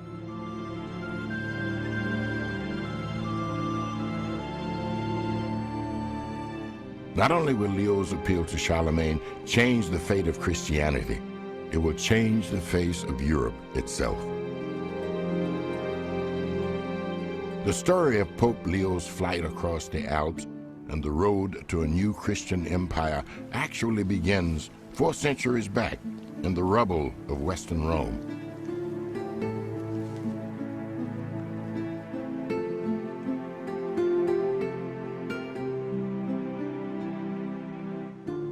When Rome fell 400 years earlier, so did its political institutions, and as the state fell, the church began to rise.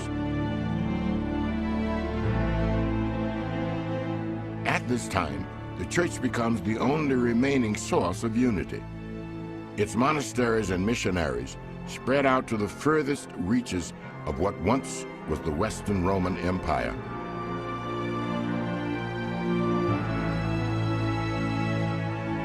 And now, too, the power of the Pope, then known as the Bishop of Rome, begins to expand.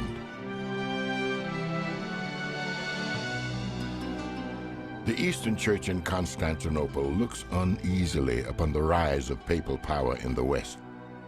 For the Bishop of Rome states that he, as the direct successor of Peter, is the true leader of all Christendom, not just in the West, but in the East as well.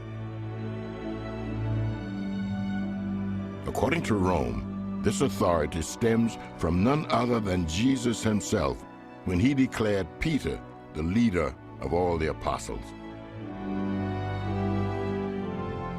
Jesus said unto him, Thou art Peter, and upon this rock I will build my church, and whoever thou shalt bind on earth shall be bound in heaven.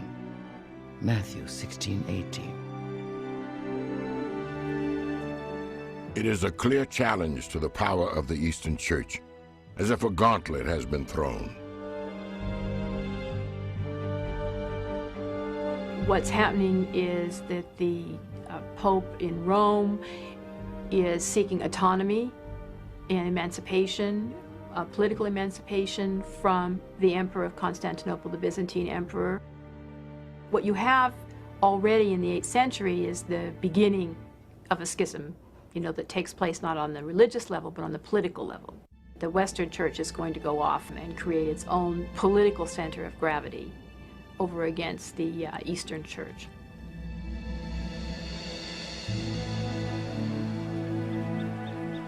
But power has its price.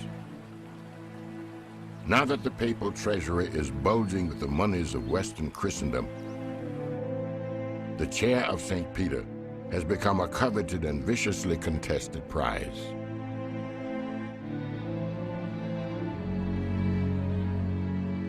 The noble families of Rome begin to vie with each other to place a candidate in the chair of St. Peter.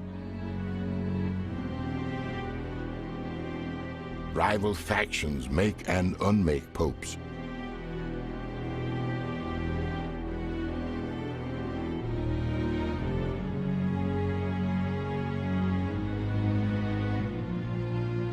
At times, there are even 2 men who claim the title of pope. Popes are arrested and tortured by political enemies. One pope is even dug up from his grave by his successor, so that his corpse can be propped up to stand trial for his alleged crimes.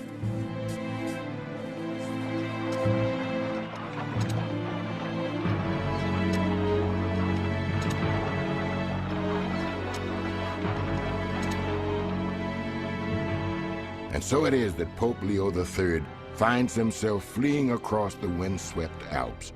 He has narrowly escaped mutilation, and now desperately makes for sanctuary with a king called Charlemagne.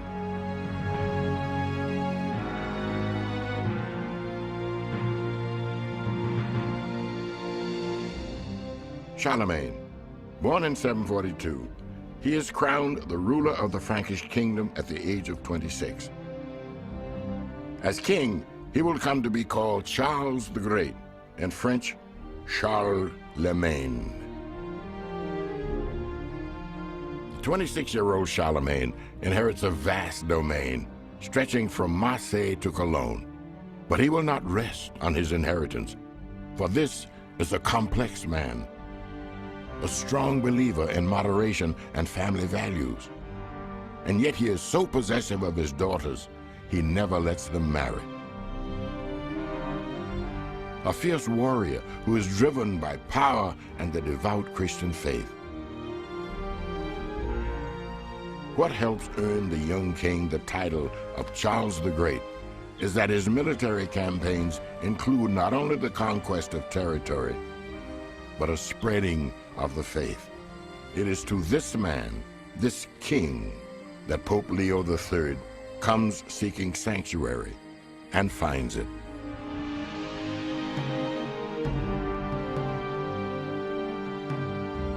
In December of the year 800, Pope Leo III joins Charlemagne at the head of an army marching into Rome. For Leo, it is a triumphant return, as Charlemagne settles the charges against him and restores him to his rightful place as Pope.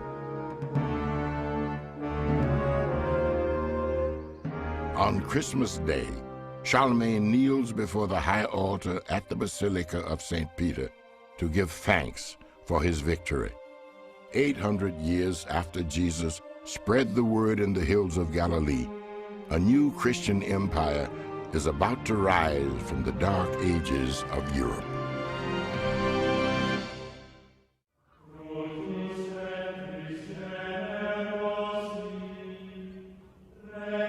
It is Christmas Day in Rome in the year 800. A Latin chant echoes in the vaults of St. Peter's Cathedral, calling in a new era.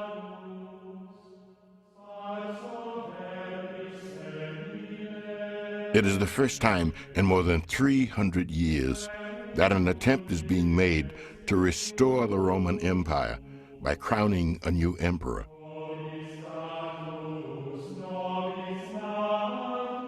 Carolo Piissimo Augusto Adeo Coronato, crowned by God, mighty and pacific emperor, to him be life and victory.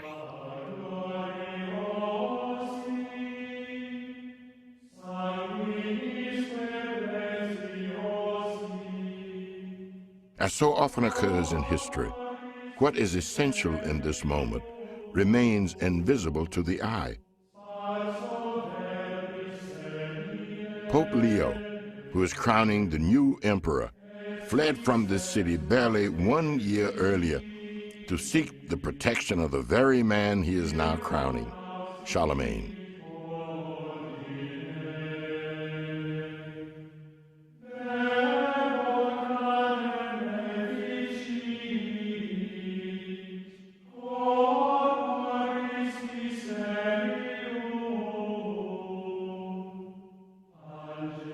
And so it is that this coronation marks the new dawn of a struggle for power between church and state.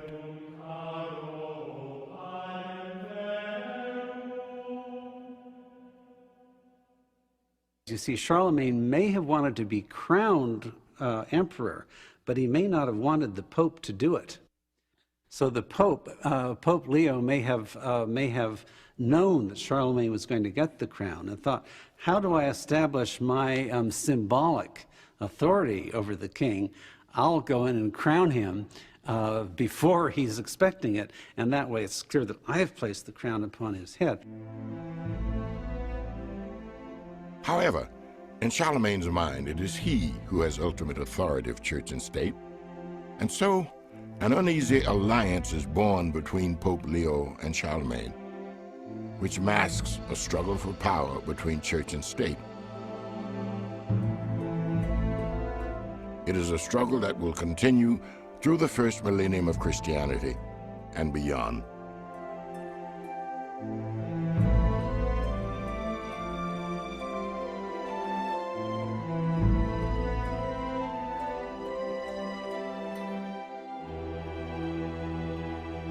But the political waters run deeper here, for the coronation of Charlemagne also heralds the renewal of another struggle, a struggle not only of power, but of faith. For when news of the coronation reaches Constantinople, a line is firmly drawn between East and West. In Byzantine political theory, the emperor is the icon of God on earth, the living image of God. As God rules in heaven, so the emperor rules on earth. Now, a consequence of this is there is only one God in heaven, so there can only be one emperor on earth. The Byzantines, when Charlemagne declared himself Holy Roman Emperor, had himself crowned as such in Rome, saw this as an act of schism. There couldn't be two co-equal emperors on the Byzantine theory. In Rome, the potential strife between East and West and the potential strife between church and state is put aside for the moment as Charlemagne and Pope Leo pursue their common vision to unite Europe under Christ. The idea was you established a united Christendom, at least in the western part of Europe, with the Pope and the Emperor ruling it together, ruling it in cooperation. In Charlemagne's mind, the Emperor would be a little bit more important than the Pope, but the Emperor and the Pope would work together, and they would unite all of the Christian kingdoms of the West, and then they would convert the pagan kingdoms too and bring them into this united Christian Europe.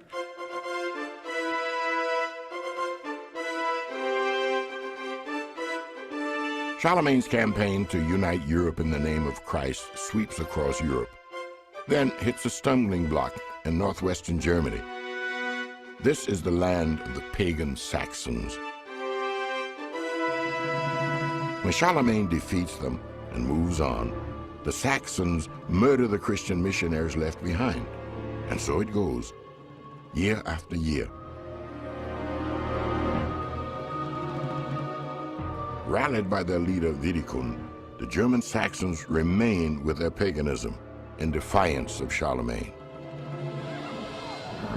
Charlemagne now employs a scorched earth policy to break the Saxons of their pagan ways.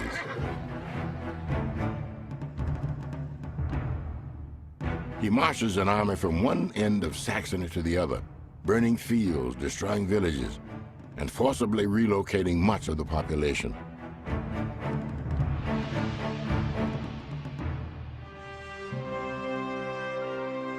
Charlemagne's campaign proves persuasive. The surviving Saxons undergo mass conversion to the religion of their conquerors.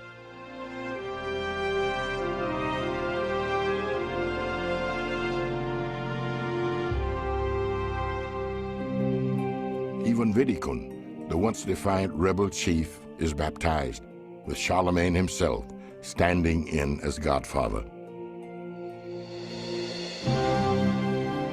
20 years of unending warfare have given Charlemagne a unified Christian empire that stretches across much of Europe. He now sets out to provide his people with a more complete understanding of Christianity. Charlemagne took his role as head of the French church very seriously. For example, he went out across the country and heard some of the sermons being delivered by some of the peasant preachers, and he was very much disillusioned. And so what he did was to have sermons prepared a week ahead of time and would pass these out in the countryside. Not satisfied with merely preparing sermons for the masses, Charlemagne also establishes a center of learning for the clergy. It is the court school at Aachen, located to the west of what is now Bonn, modern-day Germany's capital city. The idea was to establish a central place for the training of bishops. For Charlemagne and his advisors, it was extremely important to have bishops throughout the empire who knew their theology, who could preach to the people, who could help establish Christian ideas, and the school under Charlemagne did succeed in training very able clergy who then went on to be bishops and who set up schools throughout the empire.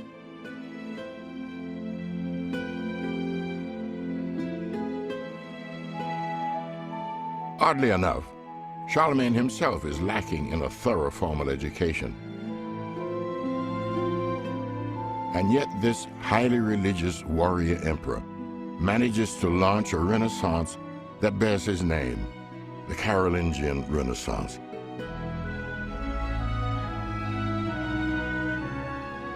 It is born more than 500 years before another renaissance is to emerge in Italy.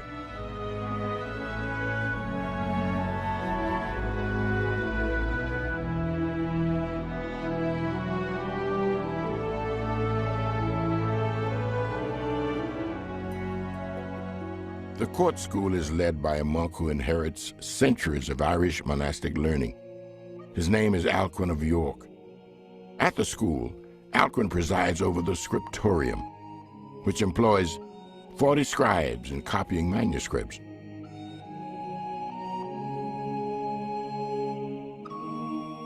So successful is this scriptorium that 90% of the literary works from antiquity which we have today come to us from the manuscripts produced here in this school, begun by Charlemagne. But life, like glory, is fleeting, and even emperors do not live forever. Strong succession is needed, but not always provided for by powerful men.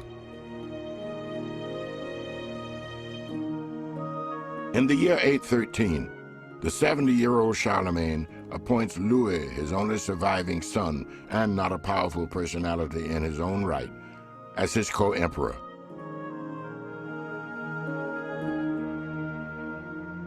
The power shared by church and state remains in delicate balance. For the coronation of his son Louis, Charlemagne sees to it that the Pope is not invited to participate in the ceremony.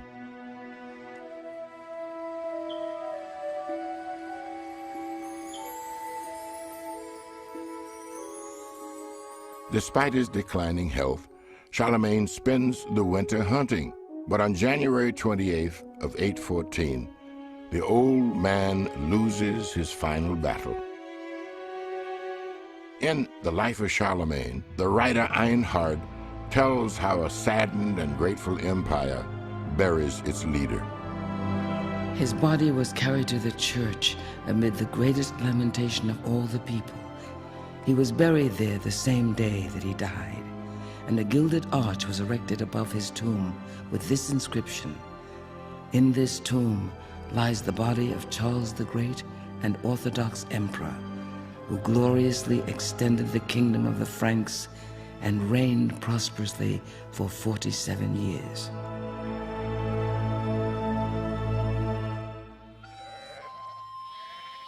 Perhaps Charlemagne's greatest triumph is that he has kept Europe intact and in peace for most of his lifetime. And perhaps it is his greatest tragedy that he did not provide sufficiently for the ongoing peace and security of the empire he left behind. As happened with invading Celtic warriors a few centuries earlier, a new threat now comes from out of the north.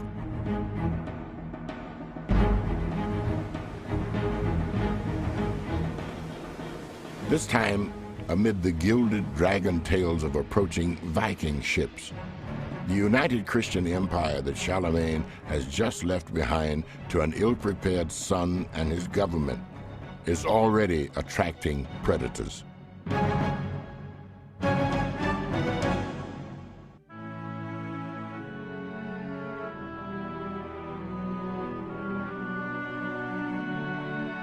It is the early 9th century. The faith of Jesus has spread far beyond its roots in the Holy Land, to Byzantium in Asia Minor, and to most of Europe beyond. It is a peaceful, united Christian Europe that Charlemagne has just left behind as a legacy.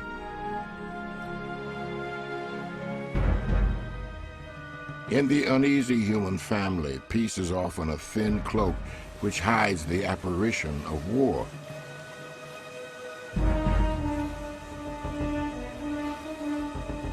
The first warning would have come from the northern horizon. Perhaps it was the flash of light on a bright sail, or the sound of hundreds of chanting warriors, their oars breaking the water in ominous rhythm. They came from the sea, heathens. They plundered and they murdered. Some of the brothers were carried off. Blood flew in the altar. Christians were trampled underfoot like filth in the streets. English Mark, 793 AD. Their longboats are first spotted off the coast of Ireland in the late 8th century. They are lethal warriors called Vikings, a pagan people from what is now called Scandinavia. War with the Vikings is war by terror. For the Vikings do not fight as ordinary armies, but with sudden strikes, isolated raids by separate bands. And it is not just people they destroy, but cultures too. The first land in their way is the Scottish island of Iona, where the Vikings lay waste to the site of the country's first Christian monastery. The chronicles are full of the slaughter that the Vikings make and the attacks on monasteries. Enemy. So when the Vikings come, they're just ripe for the picking. The scholarship of Celtic Christianity. The Vikings single out churches for attack because they are often the wealthiest and least defended locations. Like the plagues that descend upon Europe from time to time, the Vikings come on inexorably. Their shallow-hulled longboats take them up the rivers of Europe and deep into Charlemagne's Holy Roman Empire.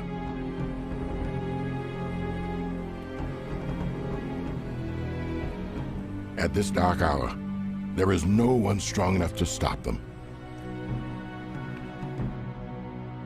Charlemagne's son Louis has left the empire to 3 competing sons, each unhappy with his inheritance. They have weakened the empire with their infighting. Taking advantage of this disarray, the Vikings attack Paris on a frozen Easter day in 845.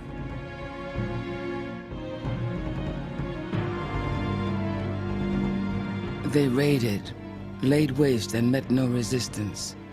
Christians were struck down without mercy outside the monastery at Saint-Denis. The Church of Saint-Germain was plundered. When they went, they took many Christians as prisoners. God save us from the wild Norsemen who ravage our kingdom. Christian Chronicler, 845 AD. Viking ships make their way around Spain and into the Mediterranean, attacking Cordoba, Pisa, and Milan.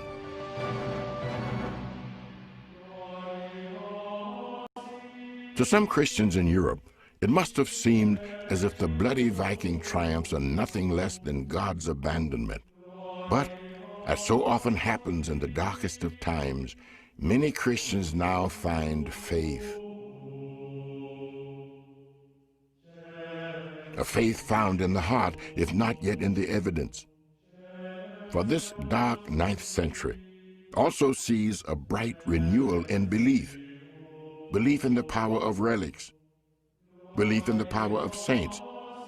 And as would happen once again 1,000 years later, belief in the comfort of a loving mother.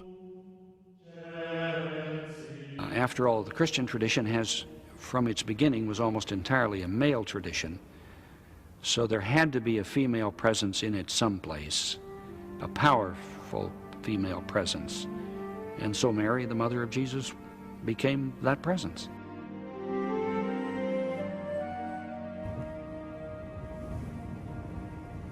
But even mothers cannot always protect their children. And just as it seems that a Europe invaded by Vikings can get no darker, a new enemy thunders out of the steppes of Asia, a tribe of horsemen called the Magyar. In the year 896, the Magyars descend on Central Europe with unparalleled fury.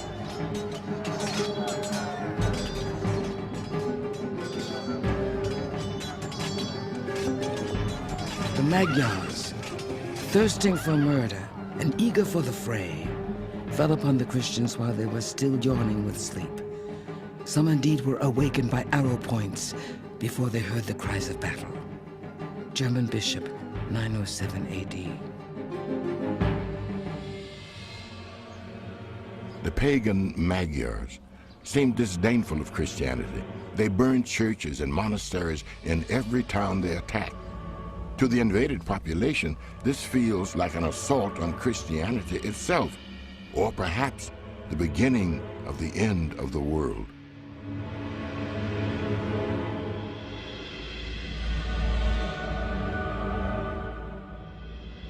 See and know and understand this. The end of this world is very near. Many calamities have appeared, and men's crimes and woes are greatly multiplied. From day to day we hear of monstrous plagues and strange death throughout the country. Nation riseth against nation. We see wars caused by iniquitous deeds. The Almighty will bring this world to an end. 10th Bickling Homily, 797 AD.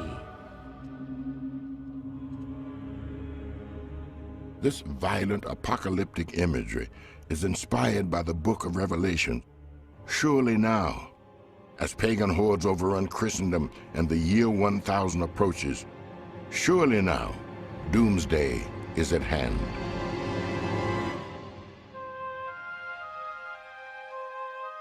Some scholars believe that few in the population share in this feeling of impending doom. Perhaps because the people of mostly peasant rural Europe did not know that they were approaching the end of a millennium. There was really no widespread understanding that we were approaching the year 1000 because calendars differed all over Europe, and the greater part of the population would really have not known what year they were living in. Whatever the people of Europe may have believed, their reality is indisputable. Coastal regions from Ireland to Italy faced deadly raids from Vikings, and Central Europe from Magyar horsemen.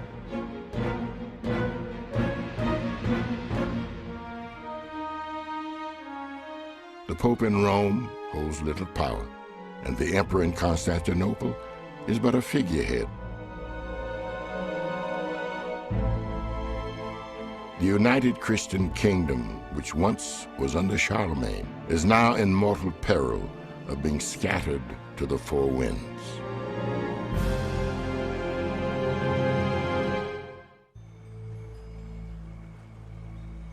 The waning hours of August 10th, 955 AD, Lechfeld, south of the river Danube in Central Europe. 25,000 Christian Frankish soldiers searched their hearts for courage in the vanishing light.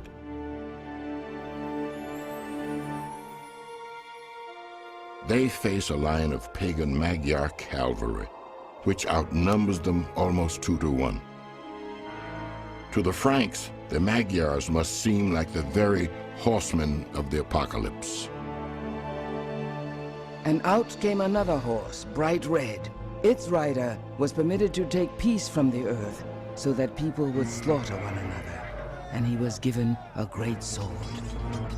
Revelation 6:4. The pagan Magyar horsemen believe the battle with the Christian Franks is already won. There is no one like us. The earth will not open up to swallow us. The sky will not collapse to crush us. We cannot be stopped. Magyar boast.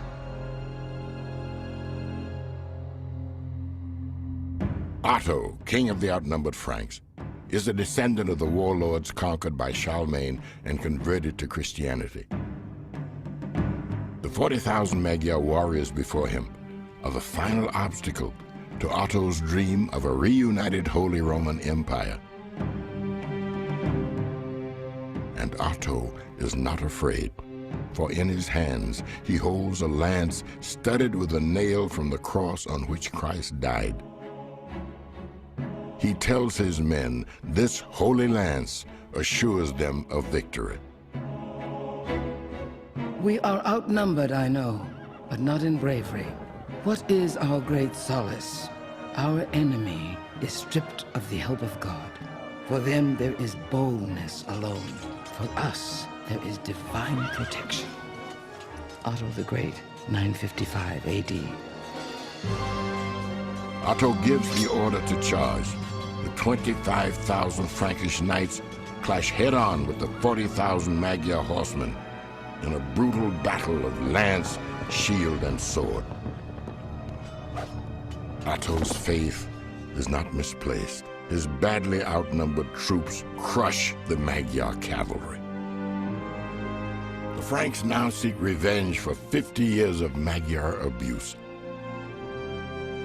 Legend has it that only 7 mutilated Magyars out of 40,000 soldiers are allowed to live, and only so that they may bring the tale back to their people in what today is Hungary.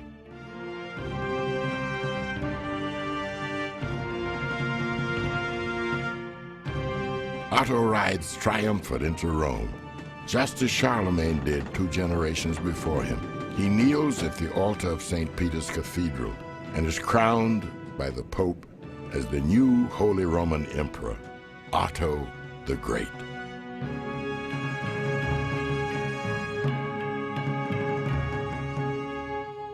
But Otto, the devout Christian warrior who once held a holy lance in the battle against the Magyars, soon becomes disillusioned with the Pope.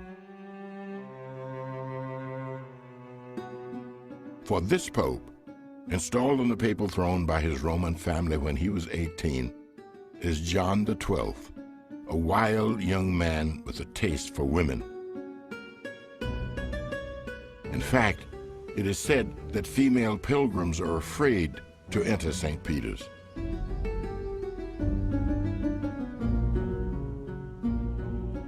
Women fear to come and pray at the threshold of the holy apostles, for they have heard how John, a little time ago, took women pilgrims by force to his bed, wives, widows, and virgins alike. Report to Otto I.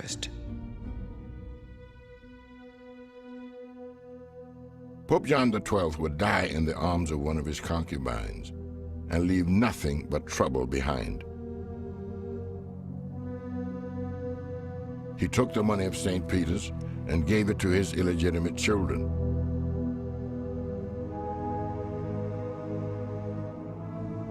He let the churches of Rome fall into disrepair, and as the churches decayed, so did the papacy. For John's successor would not be much better. This was the Roman Church in the 10th century.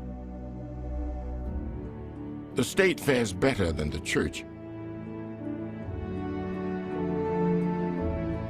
Otto the Great dies in 974 and leaves the empire to his son, Otto II.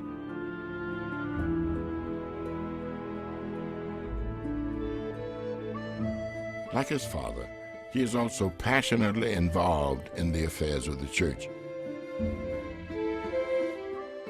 In fact, by seeing something others could not see, Otto II will help restore the church to its eminence. For Otto is able to look beyond the modest exterior of a scholarly monk and see the greatness within, the greatness of a future pope. Thin and balding with a sculpted goatee, this modest monk, named Gerbert, is a small man, but beneath his smallness of size is a mind that comes along only once in a generation.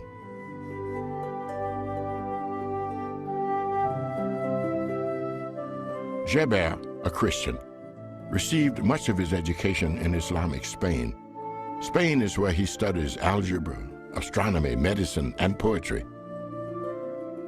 Eventually, this quiet and brilliant man will develop a steam-powered church organ and invent the world's first pendulum clock.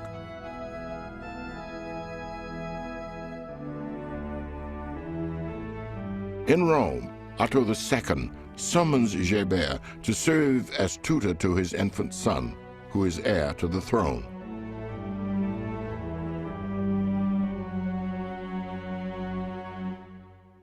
The young boy grows to manhood and becomes the Holy Roman Emperor Otto III.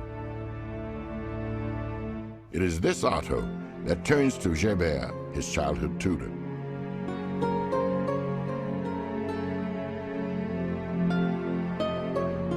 In the year 999 AD, at the age of 58, Gerbert, the once shy and retiring monk, is made pope.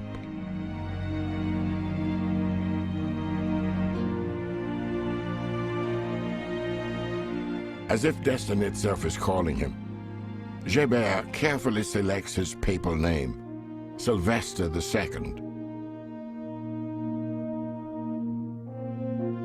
600 years earlier, in the 4th century, Pope Sylvester I, together with Constantine, had helped establish the model for the imperial church.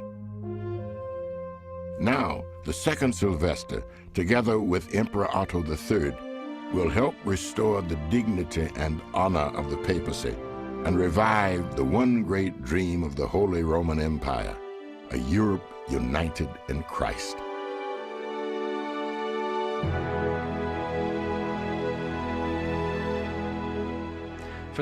Really for the first time since the coronation of Charlemagne in 800, the ideals of Charlemagne begin to get realized. We have for the first time in more than 2 centuries the development of a very powerful papacy, a series of very important and powerful popes, and at the same time a series of very important and powerful emperors. So now we have the possibility of putting that great Christian empire together. Under the guiding hand of Sylvester II, the last pagan countries of Europe are folded into the Christian empire.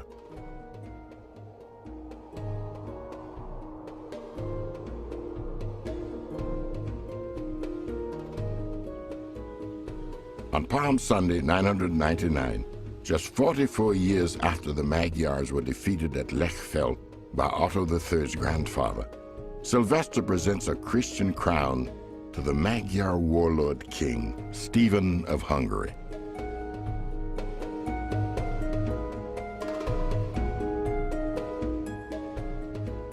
Poland soon follows, and suddenly, at the turn of the first millennium, it seems all of Europe turns Christian.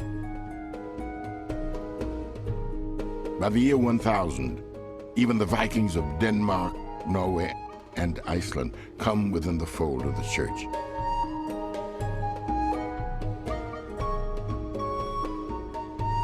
In Byzantium to the east, Christianity also makes stunning progress as the first millennium draws to a close.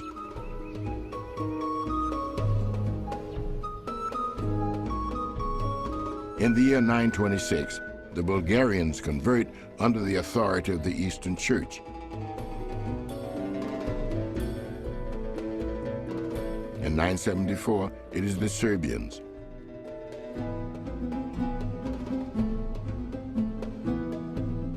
And in 988, Vladimir, the Prince of Kiev, is baptized. The entire Russian people are converted at the same time.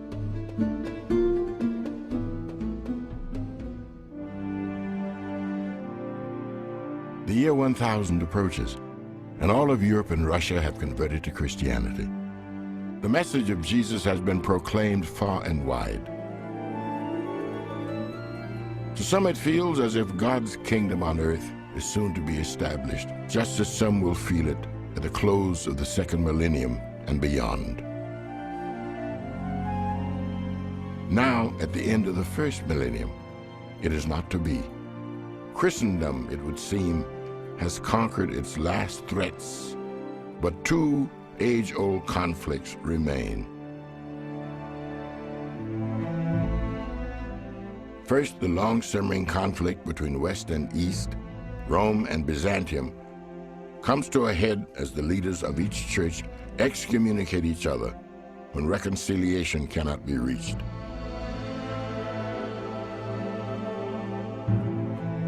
It is a split which remains to this day. The winds of power would also continue to affect Christianity. In 1077, a scene plays itself out in the snows of northern Italy at Canossa. A scene that echoes the struggles of the first millennium between church and state and foreshadows things yet to come. It is a standoff between Pope and Emperor, a standoff which takes place barely 250 years after another Pope fled for his life to the safety of the court of another emperor named Charlemagne. Now, Pope Gregory VII and Holy Roman Emperor Henry IV have reached a standoff over who has the ultimate right to appoint ecclesiastical bishops.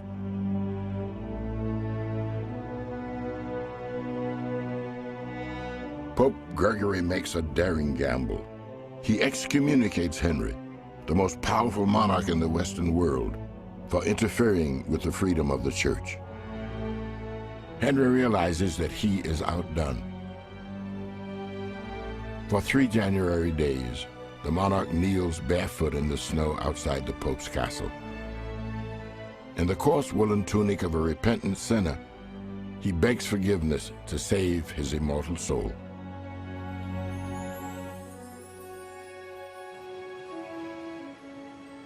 What shall it profit a man if he shall gain the whole world and lose his own soul? Mark 8:36.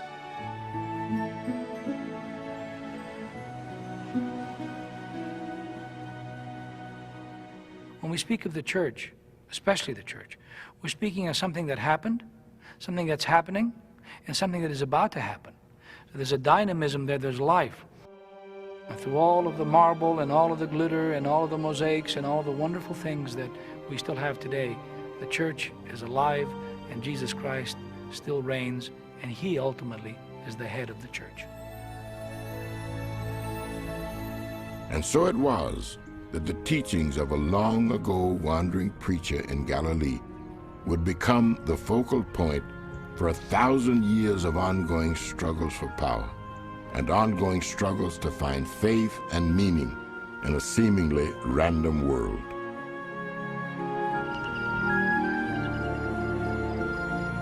Look at the birds in the sky. They do not sow or reap or gather into barns, yet your heavenly Father feeds them. Are you not worth much more than they are? Matthew 6:26.